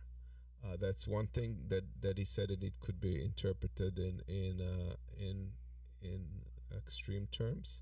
The other thing was, what was the other thing? He did have a situation where he was called into court after he broke his parole, and also he had a case for a possession of an illegal firearm, which he was battling in court actively, and that kind of played against him. So. Good you bring those things up. We should address those. They haven't been mentioned. I don't think anybody is claiming that he's like an angel, but between that and seeing him as a hardened criminal that should have been shot is a big difference. His brother, after all of this has happened, has actually reached out to police and tried to create dialogue and goodwill. I don't know if this is going to go anywhere, especially when attorneys are going to start attacking both his credibility and his brother's, but it's inevitable that will happen. So we'll see. Yeah. Good you brought up the criminal part of it, his history again, because the weapons charge, which is all over the news, you know, he had this weapons charge against him, boils down to being nothing more than having a gun while black. And while you have the aggravated conviction against you, he could have no firearms, so he was caught with one, and that produces, owning a gun while black when you're a convicted felon. Well, you have to have a license. I mean, you have to have a license. Well, and he's not innocent of that, but it's being exaggerated and being made out to be this thing, when actually, black men in America generally have criminal records.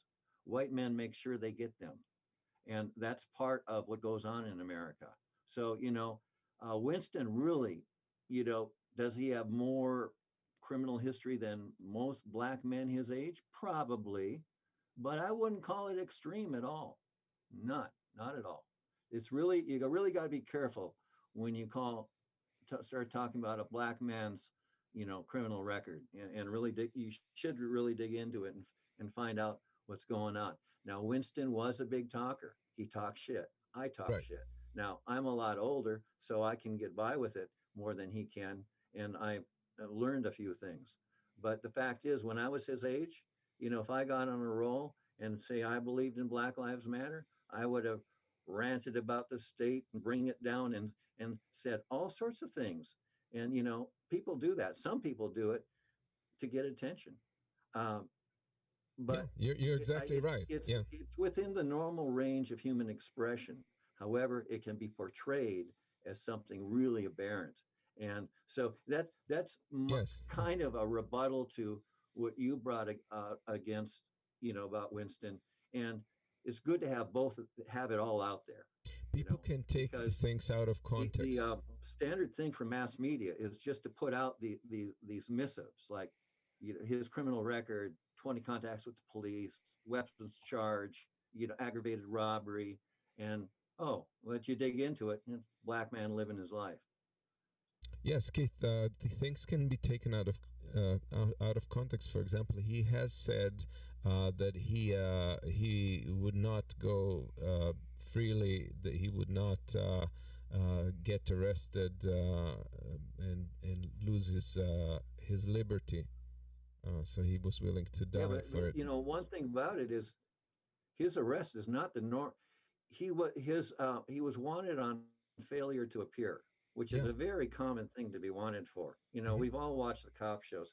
They pull over somebody, they check them out. Oh, you got a warrant for not failing to appear. And Winston, he was supposed to show up for a sentencing hearing or something to do with the aggravated robbery charge against his girlfriend, and he didn't. So he was technically wanted. He had a warrant out for essentially failure to appear. However, normally you don't have federal task forces showing up, blowing your shit away because you have a failure to appear warrant. You don't. And it's being represented as like he's some kind of terrorist or like he's some kind of criminal. Yeah. And that's why there's that little comment on his YouTube channel about criminals should die. And the main issue is, of course, transparency, and there's none. Yeah. Oh well, transparency. That's the world needs transparency. That's a big issue, and that this whole fusion thing is, if everything were transparent, people could really do no wrong, because as soon as he did, it would be out there. So the more you hide things, the more room there is for corruption and malfeasance. So, as far as government goes, I believe it should be 100% transparent. Everything that happens, everything they do, no such thing as secrecy. We are the government. We have a right to know. And that's my opinion on that. As far as the YouTube channel, what's your thought? What is your theory that the family has cleaned up the account to remove any such videos that shed not so no. If I were Winston, I wouldn't give out the password to anybody. I would have taken the password to my grave. So anybody who's messing with his YouTube channel, I think, is likely the deep state. It's Homeland Security doing a scrub job because they have to. They know they did the wrong thing here. You I'd know, like to hear the we know family. things got out Yeah, of control. So I'd like to hear if the family, what the family has to think. Thinks I about would too, because there is a possibility. Say he did tell his brother, Mhm. and then maybe his brother has retracted this. But why would you retract this video? Why would you? It shows him as somebody who is you know, who's into marijuana, and that may color a jury's perception of him. Well, there are 35, 40 million Americans that are into marijuana. It's also legal in most places now. And, you know, from a fusion center's point of view, he's committing a federal crime right here. So that can, you know, that allowed this video by itself was part of the justification, I think, for the whole So fiasco. marijuana is not legalized yet in Minnesota. I think it is, but see, under federal law, that's the thing. We're talking fusion centers, and federal law supersedes everything. So the federal law is going to dominate a fusion center, and in a fusion center, marijuana is a class 1 controlled substance, same as God, the worst. So, you know, except the public's not there anymore. Like there's no, like, the public would not perceive that as a gross offense of any kind at this time. So right. if their comes attempt back to the question, why would his family pull it for this reason? I wouldn't. So it would be in the interest, but it would be in the interest of law enforcement to leave that as evidence for him breaking the law, if anything, not remove it.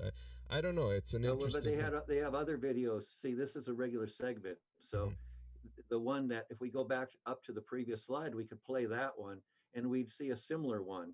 And this is again, start that one. You know, which it's essentially the same, but you're not going to see the human side of Winston in this. All right, one. bet.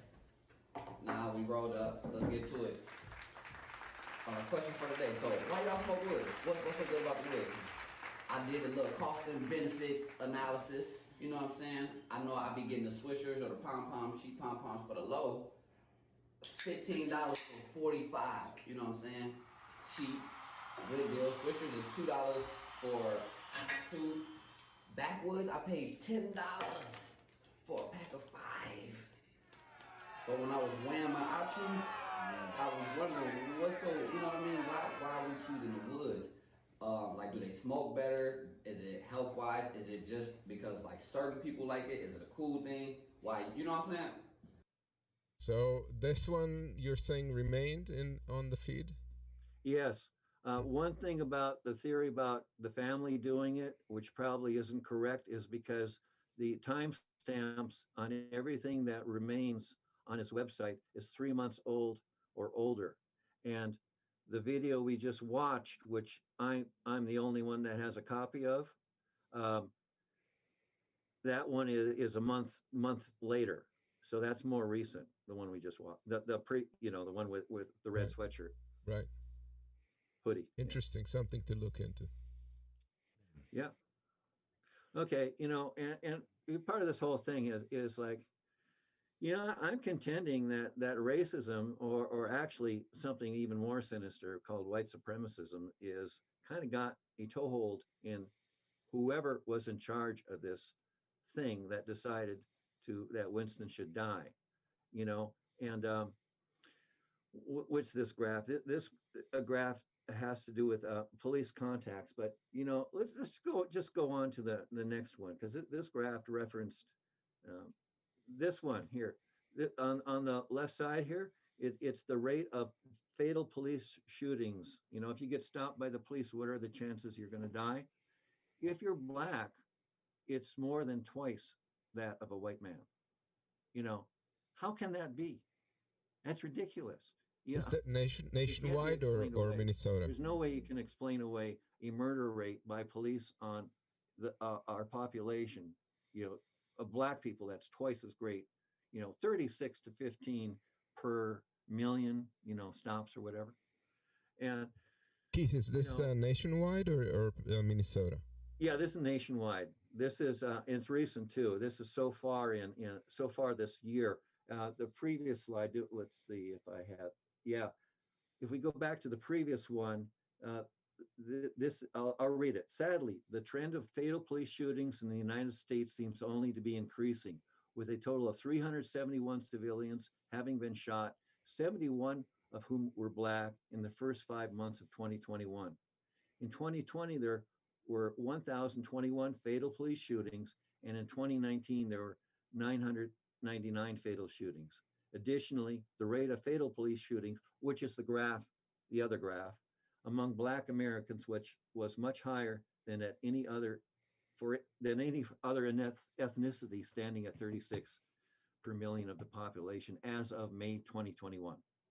So that's May 2021. It is up to date. So police shootings are increasing. There have been 137 so far this year, and 71 of the victims were Black. So that goes to, what's our show? No joke. This is a no joke situation. So if we go to slide 35, this is it. Ridiculous. Yeah.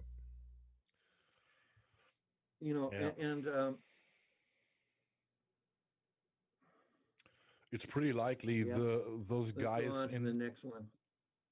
I think it's pretty likely that those guys would be today, smoking their weed, if they were white. I cannot imagine that this would happen to someone who's white, that because of what I saw, Well, I think there's a chance of it, but it's a much smaller chance. A much smaller Black chance. men have to deal with a certain class of people in this country called white supremacists. Yes. They are among us, and, part of this whole situation just makes my blood boil because, I've had to deal with kind of ignoring them all my life. And this situation brings to me, you can't ignore this. This is real. It can't be explained away. Like bad, like the people in Minneapolis, they're tired. They don't want it. They've had a year of George Floyd protests. They just want to have everybody to be happy. So, so if there's a thing called systemic racism, which I don't even like that term, but, it's kind of out there. If that exists on any level, it's going to come back because people are just so tired and they don't want to deal with this stuff. But if they were white, they'd be smoking their weed and they'd be rolling you one right now. Yeah. No, it makes me speechless, and that this is possible. But I'm German. I have a complete different perspective on all this stuff. Yeah, well, one perspective, let's go on to the next slide. We'll cover the next three in kind of quick succession, and so Amos will pay attention. Let's see. So we want to look at 37 or 36. Let's look at 36 first. I want to explain 37 before we get there. Okay, 36 is up. Yeah, getting back to the fusion centers, the men who actually shot Winston Smith one came from Hennepin County, one came from Ramsey County, and like, what were their qualifications? How do you get on these? What kind, are they screened in any way? I don't think so. In fact, let's look at the next slide. Here I think they are back at their regular jobs, Now, they're cruising around in a car like this. Now, I didn't know what to put on the door for these two men. One of them should say, Ramsey County with the picture of the Ramsey County silhouette. The other one should say Hennepin County with the Hennepin County, But, to me, these men, whoever they are, aren't real men to me. So I had to assign them the Beaver Patrol. And so when they're not on the regular job, so here I'm showing them on the regular job when they're not pulling down overtime, working a federal execution gig, which I'm sure in their mind is good work if you can get it. So disgusting. But we need to go on to the next slide. And let's play this one. Just play it. It's very short. In Uptown overnight, a few dumpster fires and a couple dozen people gathered near Lake and Girard. That's right near where Winston Smith was shot and killed by authorities 3 weeks ago. Several police officers around as well to help keep the peace. No word on if anyone was arrested. Yeah, so that was last night. And it introduces the fact that, you know, at least for some people in Minneapolis, Winston Smith is not yet forgotten. And you know, unfortunately, one of the protests resulted in a death where something like the Charlottesville car attack happened, where a car attack, a SUV drove into a parked car that belonged to this person who was at a protest for Winston Smith. And she was sitting on the curb in front of her car at this protest, and she was run over by her own car, something like that. And it's a really horrible situation. And let's see where. Yeah, so a vehicle drove into a group of protesters in Minneapolis. One of them died, and the motorist may have been under the influence of drugs or alcohol, according to investigators. We're going to find out. There's some contradictory evidence there. We actually have it on the show. And yeah, so this is the man who actually was driving the SUV. He has a long record of driving while intoxicated and being in, you know, getting a lot of trouble and causing accidents and such, you know, and you really can't find out a lot about him. I mean, the news reports, one of them, he's from St. Paul, and he's supposedly married, but nobody can find his wife to interview her, to know her name, or well, I don't know. It's like crazy. You try to find out about this guy, and you can't find very much out about him. I think he was a human missile. I think he was put up to this. I think, in my opinion, he was sent there to cause fear and intimidate the protesters as much as possible, because this thing, the people in charge know they're in trouble. They killed somebody, and when they shouldn't have, and there's some blowback here, and they want to cut it down. Now, call me crazy, call me conspiratorial, you know, call me whatever you want. But the fact is, the United States has pulled coups all over the world for like 50 years, you know, Chile, Honduras, you name it. You know, we have, you know, a CIA. We interfere in foreign elections, and we've, you know, there's some people who are acting behind the scenes in all this. Anyway, the victim who died was Deonna Erickson, and the guy, Mr. Kraus, who drove the SUV and killed her, was detained by the protesters at the scene, and we have interviews from one of them coming up. We have also video. We have video of the event. It's not for the squeamish, so yeah. So play that first. He just came through 100 miles an hour, smashed this car. He just came through 100 miles an hour, smashed the car. He came through 100 miles an hour, and he just killed her. He just killed her. Block the car.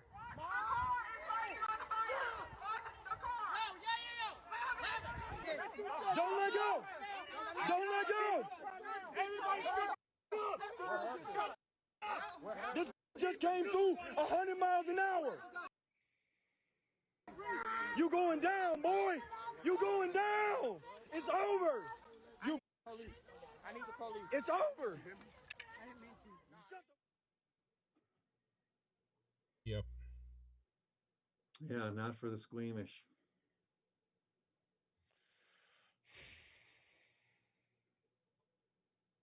Yeah, like green light, I get halfway down there, you know, where the sheriff car at right here. I hear. Let me go this way. So when I got right to there with a paddy wagon, the little white truck, whatever, you know, I hear a big, I heard tires screeching. Then I heard a loud takeoff, you know, like as a person was accelerating. Then we heard them smack into the barricade. And long story short, you know, we kept hearing, we need a medic, we need a medic.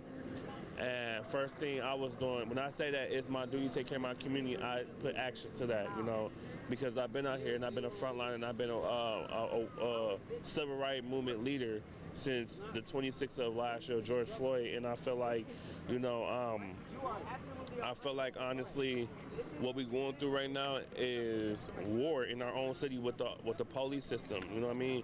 And for that to happen, I had to take all charge. Yeah, then just go. You're good. I had to go through homicide investigation, and I'm gonna say something that's gonna really change this whole mood, and it's gonna really bring some light into this. They interviewed me today, and they knew what happened. So I say, if y'all want to see justice for Deanna Marie, I tell everybody, let's testify. Let's show up and put this man where he need to be at. This wasn't a vehicle homicide. This was a murder that we seen. And so I tell my people of all colors, come stand and give your statements. This is not no black on black crime. This is not no police against black crime. This is not no police against other people crimes. This was a supremacist against, this was a terrorist attack. If you really think it, this was an attack on us. And so, domestic terrorism. Yeah, and so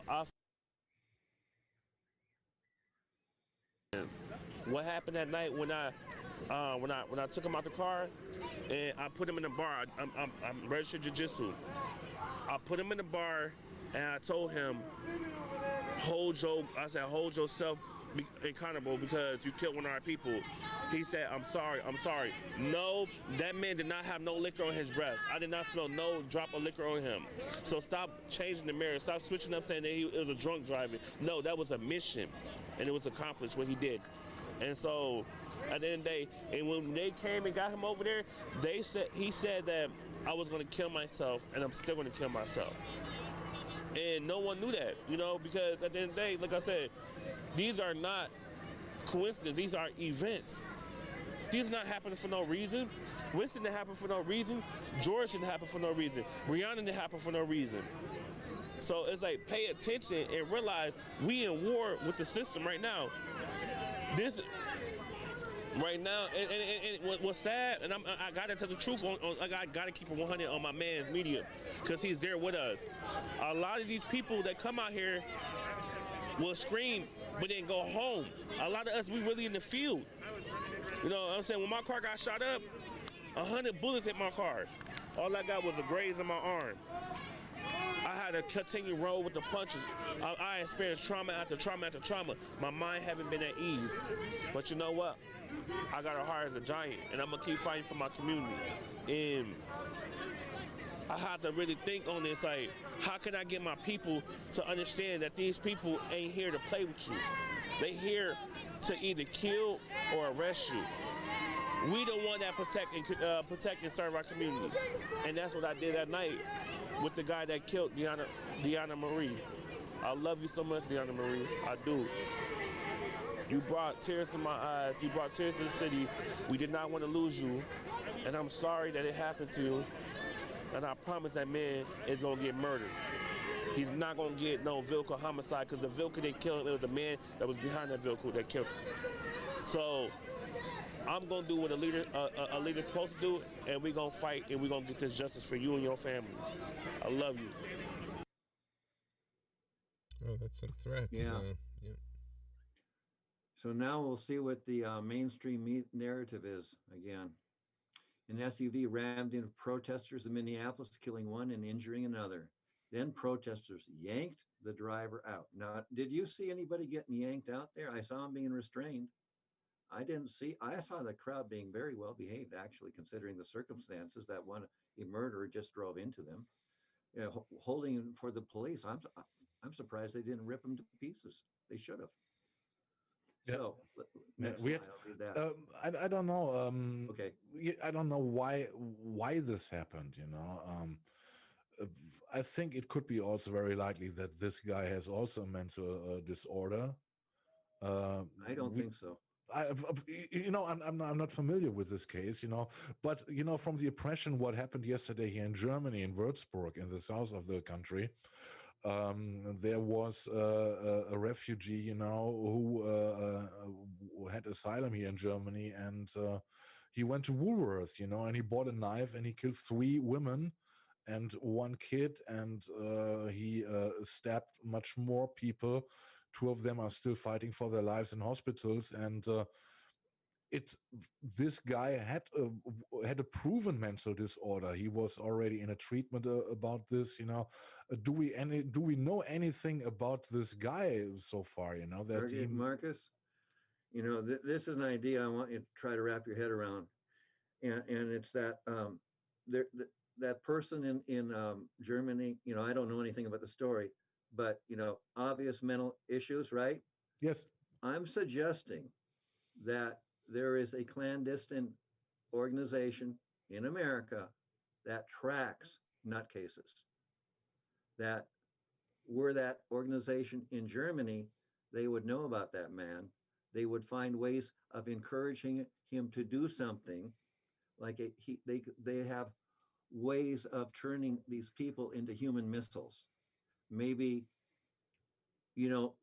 they don't activate. They're unpredictable. You're dealing with somebody, you want to cause mayhem, but somehow they trigger them. And I got to thinking about why they would run a car into the protests, and what could they say how could they persuade someone to do it? Because it seemed like crazy. How could you do that? And then I read about Mr. Krauss. His actual name is I had it. Oh, never mind. His last name's Krauss. I looked him up, and then I realized, if they gave me the job, I'd know exactly what to tell him to make him do what he did. And none of the promises have to be kept, because he was maybe told that, you do this thing for us, it's going to be bad, you're going to go to jail, but you're going to go to jail anyway. We got you on all these other charges, and we're going to make your life hell if you don't do what we want you to do. So you do this, and in about 5 years, you get transferred to New Mexico, and you get out under a new name. I mean, all you'd have to do is tell somebody in deep, an alcoholic with extreme legal troubles. You make him think that he could get away. There's a way out of his problems, and he's got his own mental issues. And America's, we got millions of people. There's more than enough people with mental issues. You could probably find one to do whatever you wanted to have done. Now what I'm sounding maybe sounds really crazy, but there have been things that have happened in America. One of them is the Boston bombing, where I kind of knew something that I don't want to get into it, but there's strong evidence that was a false flag operation. And, I'm not saying that any of this is at all. All I'm saying here is that a situation which came to a bad end, he probably was not supposed to die, but somebody pulled a trigger, for whatever reason. And that is causing a lot of cover up now, organized cover up by by the federal government, and nobody's going to be able to stop it. They have total control of our propaganda. There were no people standing by, as we have seen in the George Floyd case, for example. And without this proof that people were standing by and recording what happened there, they would Chauvin and the others would not be sanctioned. They would not be stand in jail. They would be in office still. They would be on the streets. And there were no body cameras permitted. So I don't know if there's really such a clandestine organization working this out. It is hard to believe, but honestly, after what I saw, since I got into American politics and all the other stuff, honestly, it is not unlikely to me. sad to say this. It's not impossible, but you have to look at like what would they achieve. I think if anything, this such kind of an attack on demonstrators would achieve the opposite effect of people going to support Diana in that things, that voice strengthening, not weakening. I don't think it intimidates people to the point. I think it is maybe it is more likely, killing people, you don't need necessarily, to take your car, because you might get hurt yourself, you got weapons available everywhere, why don't you shoot at them? But what I think might be or is likely to me, that those guys, who are already suffering under a precondition, maybe mentally, that they are used by right-wingers groups, we already saw in Charlottesville, for example, and they are getting in they're getting manipulated, that they are get into a rage, and blindly commit those crimes. This is what it looks to me, because it does not look to me like a planned crime. This is what I'm thinking. Well, the beauty of finding, human missiles is there's no evidence. You just trigger them, and then they do whatever they do. And there's nothing to come back to anyone to show that they have been triggered, because what you're doing is you're hiring someone who's good at the job, and their job in this case is being crazy and creating mayhem. So you hire the professionals. Yes, you're absolutely right. But let me come back to what Amos said. Because it backfires. At this point, the killed demonstrators got all the sympathy. Yeah, but that's expecting it to make sense. Who says it has to make sense?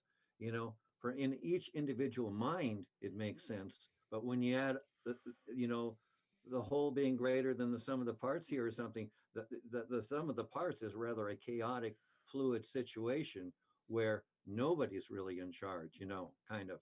And things are just being, wherever the machine, the surveillance machine wants to go, seems to be where we're going.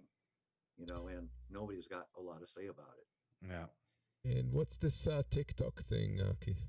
Well, this is kind of a nice slide to end this segment up with, just because it talks about censorship. And, there's an underlying theme that I've been portraying, advocating, my extreme point of view about what I think may be going on with Winston Smith, because I'm seeing the information being managed, and I'm seeing, in my mind anyway, whether you agree with me or not, that's up to you, but I'm seeing information managed. And, I'm aware that we have a very large surveillance state, and it's not just passive, it's also active.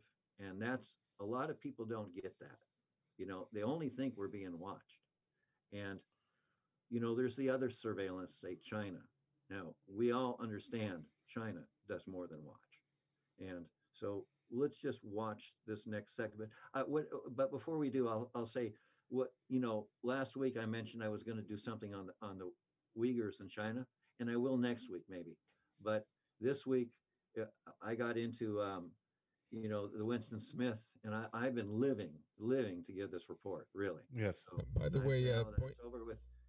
Well, this is a nice one to.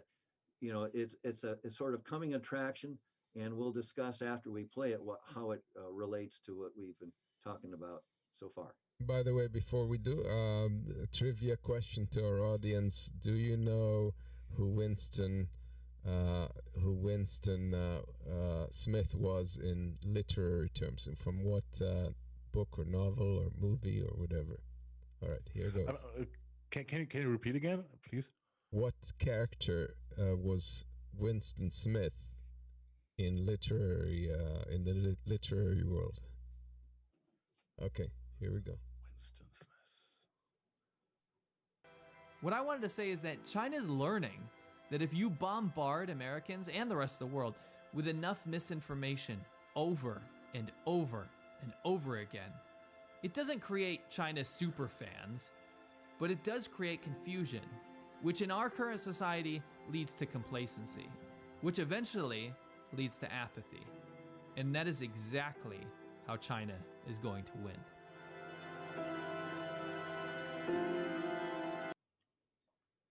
Yeah, that's true.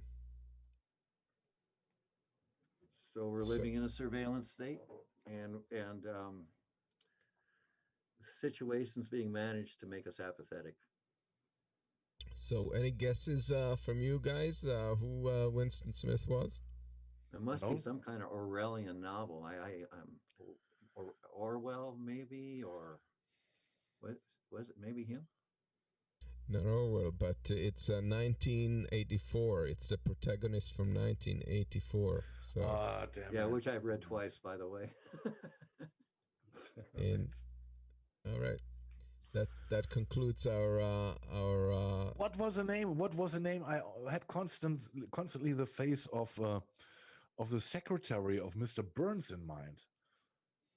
Oh, God, Smithers. Smithers. Yeah, what was his first name? That I don't know. I don't know either. I had this in mind when you asked this question. All right. So we are already at the Satire roundup. Yes. Yeah, it's a bipartisanship, right? Yeah. Shared with Joe Manchin and Doug Turtle, huh? One thing to say though is that Manchin surprised people when he voted with Democrats on the HR1 bill, as did Sinema, making it a completely 100% Democrat versus Republican vote. Yeah. Welcome to West Virginia, where the Biden agenda goes to die. Yeah.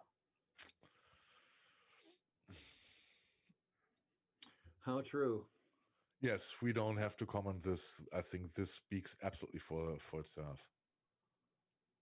And it is crazy, you know, if you look at the situation here in Europe or in Germany, what the Catholic Church concerns. We have a big scandal here around, and the Vatican already sent people, you know, to check the situation, what's going on in Cologne, you know, because there are, it seems, they suppressed evidence, you know, of children abuse, etc., you know, and it is absolutely fantastic what's going on there, and it's a big discussion between Catholics here, you know, not to follow any the orders coming from Rome anymore.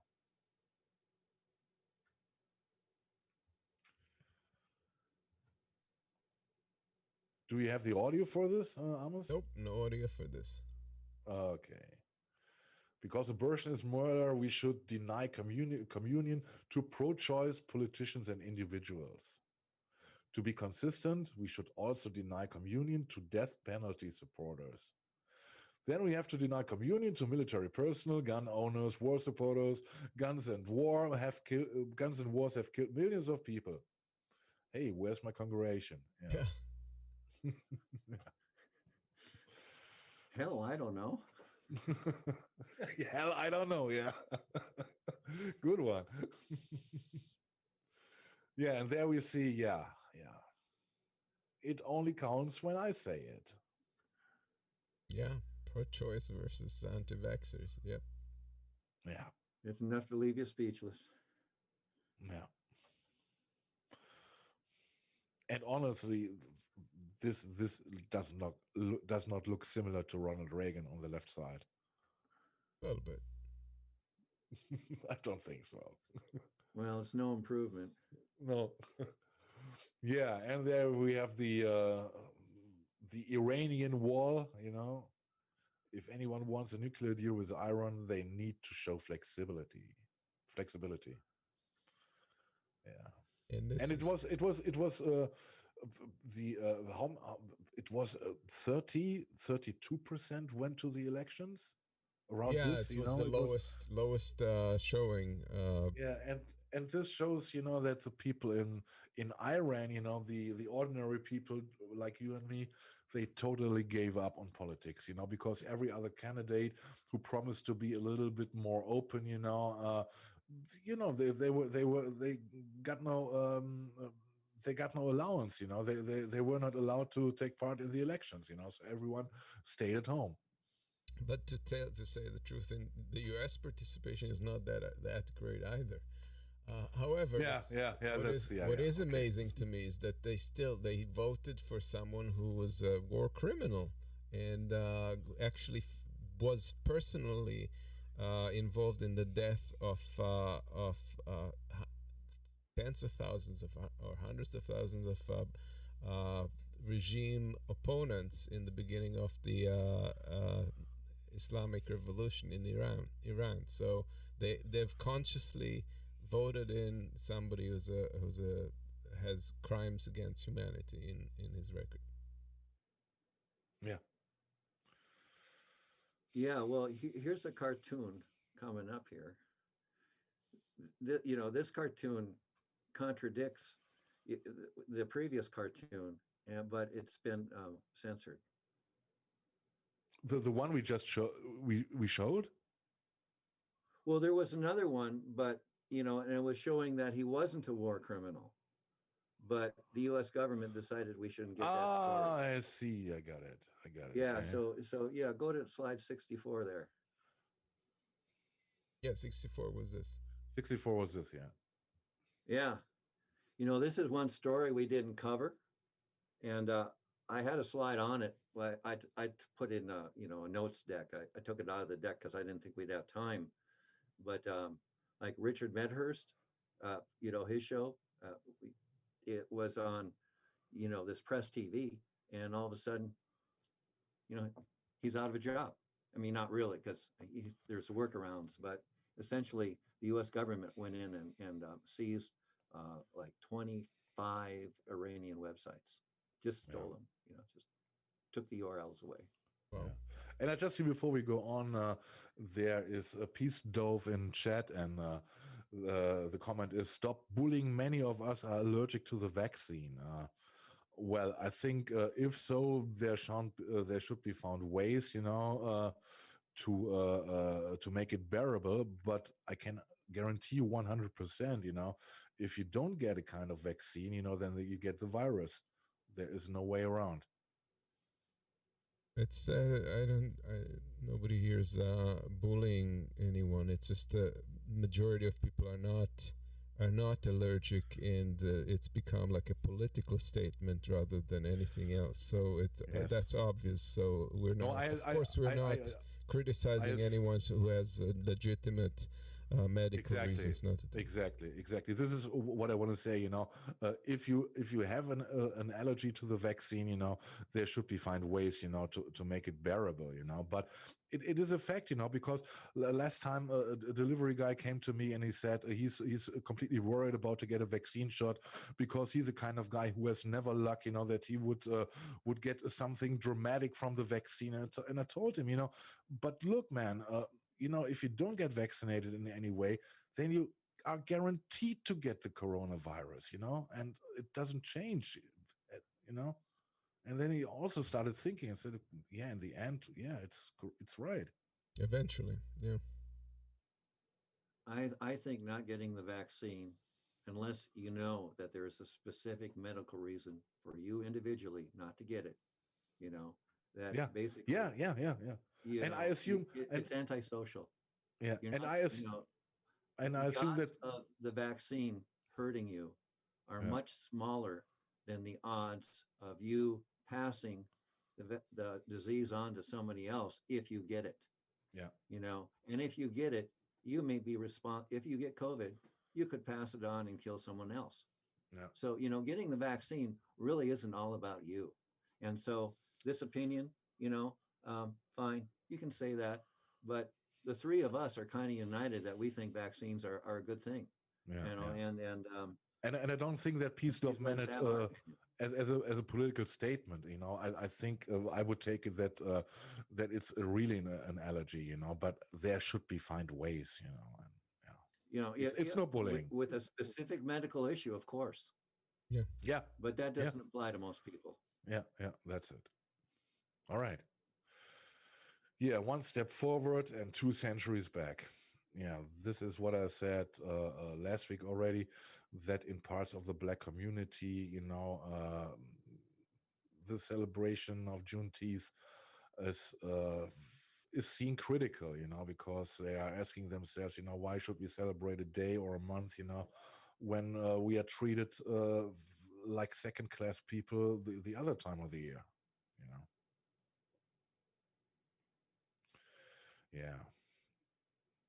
Yeah, the critical race theory. This is also a thing we didn't cover. It's absolutely fantastic.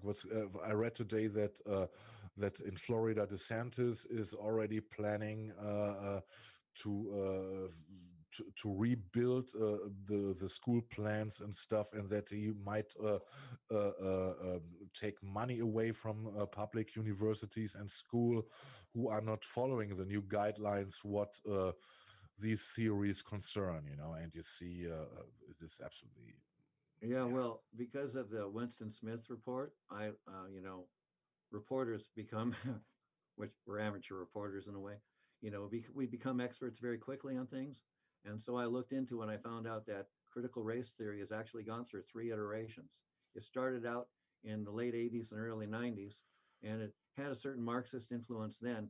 And people like DeSantis, Trump, and so on, that's what they think critical race theory is, and that's what they concentrate on. Now, the fact is their criticisms have nothing to do with the state of critical race theory now, which is actually on the 3rd iteration of what it is.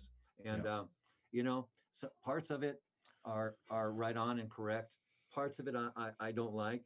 One thing about it is it kind of rings about, it has a lot, it's related to the intersectionality theory, which was advocated in the early 90s. And, you know, what it suggests an ideology. And, you know, as long as it's true science and truly an accurate portrayal of our history and facts, I got no problem with it. But, you know, it does things like say that currently that like racism is in our DNA, in white DNA. And, you know, please don't even go there. That's ridiculous. So, you know, so the extreme parts of it are problematic, and it pisses off, you know, most average Americans, because it comes from the academic discipline. You know, it talks about stuff that's talked about in universities and debated there. And so, you know, so a lot of the arguments are nuanced. And should I shut up now, or have I said too much about it? No, it's absolutely okay. I was wondering, you know, what would be happening in Germany when we decide here in Germany, you know, okay, let's talk about a little bit different about the Nazi times, you know, let's find only the good things about it, you know. And, you know, I don't want to make a direct comparison, you know, but it is a part of the history, you know, which is not covered anymore, you know, or falsely covered or left out, you know, and this is not helpful. Well, you're absolutely right. The truth needs to be told. Yeah. No, don't take anything I say as to construe it to say that I'm anti-truth. I want it out there, but I also don't want it I want people to think for themselves. And I don't, you know, any theory that comes along and tells you what your opinion should be. No, I want it to present the facts and perhaps think about these, you know, but so, you know, if it has a dogmatic side, I'm not for that part of it, but for the honest criticality, you know, and as a nation, we do need to address the history of injustice, and it needs to come to an end. It needs to stop. And, you know, the rampant white supremacists who are all about, you know, blowing black men away need to be brought to task. They are not. See, one thing about the whole critical race theory I don't like is that it portrays us all as being racist. Yeah. You know, and there are good white men. have always been good white men. Sometimes good white men have been about as rare as snow in July, but they have been there. And, you know, you can't get anywhere by shaming people. And so there's an element to that. And that's my criticism of it, which has nothing to do with the criticism of, say, the governor of Texas or Florida or any other Republican asshole, because they don't know. They don't investigate. They just take what they're told because it's been told to them, and they think authority is good. You know, Yeah. do what you're told. That's Yeah. the problem. Yeah, and the other one we see in the background, happy goon teeth, and we see the goon behind the elephant. Yeah. Yeah, and there's another monster coming up, the inflation monster, you know. And it eats the massive spending. Take that and some of that. Yeah. All right, guys. We're at the end. Take us out, Markus.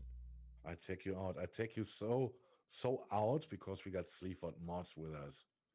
Yeah, and this is the latest single. I Don't Rate You. Sleaford Mods. All right. Great that you love them, Keith. Well, I Don't Rate You. It's their latest single, and they're doing this from home. And it's from KXP. It is like Tiny Desk. It is a very good channel here on YouTube, you know, where they're presenting a lot of artists who are doing their stuff at home right now, you know, because of the virus. You know, formerly they invited the musicians to come into the studios or into a little library and to perform there. And as it is not possible, they said, okay, send us your stuff from home, and Sleaford Mods did. And I Don't Rate You. I hope you like it. Guys, any last words before we go out? Yes, of course. Call again for you guys to share us on your social media and send us your comments on the segments that we post after the show. That we may address that in a future show if there are good comments. Yes, of course. Well, Keith. Yes, nothing from me. Okay, nothing from you. It was a great segment you presented, and I think we got to think about it, and I hope you will stay you will stay with the topic, you know, and inform us about the developments in the future, because this case made me curious, you know, and would be great to hear more about it. I hope it makes a lot of people curious. Yeah, you know, that's the point of it. Dig into it. Find out what fusion centers are. Find out where news comes from. Find out that, you know, the mass media is told what to publish and what to say, and they comply. You know, American business has no problem complying with the government. You know what a year or so ago there was a whole brouhaha about Apple not releasing, you know, something on an iPhone to the FBI. You know, I mean, I had to laugh about that. You know, no, Apple does whatever they're told to do. Of course. You know, a CEO would be negligent if they didn't. You know, they are obligated to operate in the best interest of their corporation, and complying with the government, not complying with the government would, their board of directors would see that as a violation. I mean, you know, you know, that's one problem with capitalism. They would need with government, and eventually turns into fascism. They would need to send out, you know, a message why the stock rates changed. You know, a warning maybe. You know, if they would do so. To warn, in Germany is like that, you know, if you do something which might hurt your business and you got stock owners involved in it, you know, you got to send out a warning if something strange is happening, you know. And the same thing, I guess, if you got the same laws, would have been done by Apple. It's a big club. We're not in it. Of course not. Saying this, thank you all for watching. Have a nice weekend. Stay safe, you know, and try to get vaccinated, you know, if you're not allergic, or find a way to do this, you know, and don't stay healthy. Stay healthy, you know, and well, we are going out to Sleaford Mods. I don't rate you. See you next week. Bye guys. Bye-bye.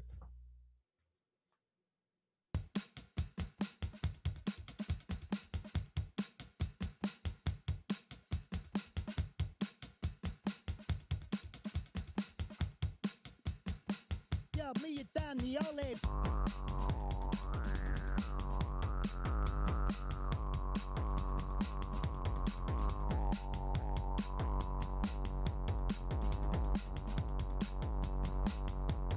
What's that shop let's go now? What's that idea? Lift up black. List up no one, let's go yo. Don't talk shit, stinks poo.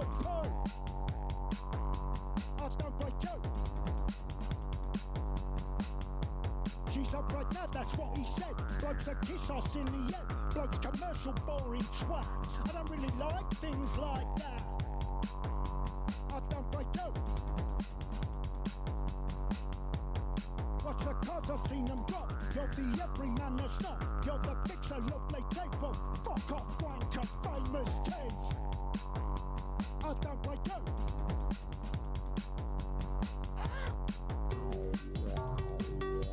I don't break out. I don't break out. I don't break out.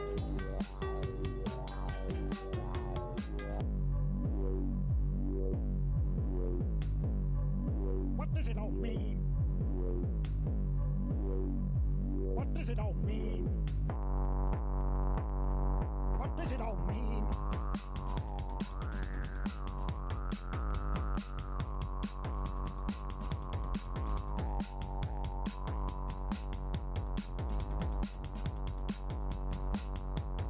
What you telling me that for? Losing with him for the law. I don't want those stars near me. I'm not fucking galaxy. I don't break out. Appropriate, make the run. I'll just look like anyone. I'll just do stuff done. It's invested like that, right run out Paul. I don't break out. I don't need no castle run. I don't want a motorsport. I don't need no horses running. I don't need no princess abseiling down the fucker. I don't break out. I don't like them. I don't break out. I don't break out. I don't break out.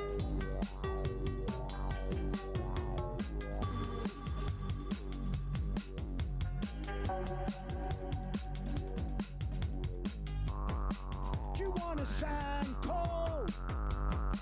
Do you wanna sound cold? Do you wanna sound cold? Well, you don't.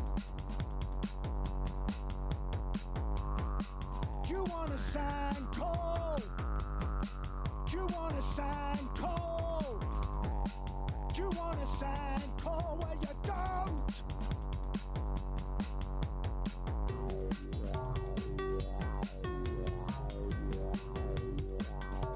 I don't break out. I don't break out. I don't break out.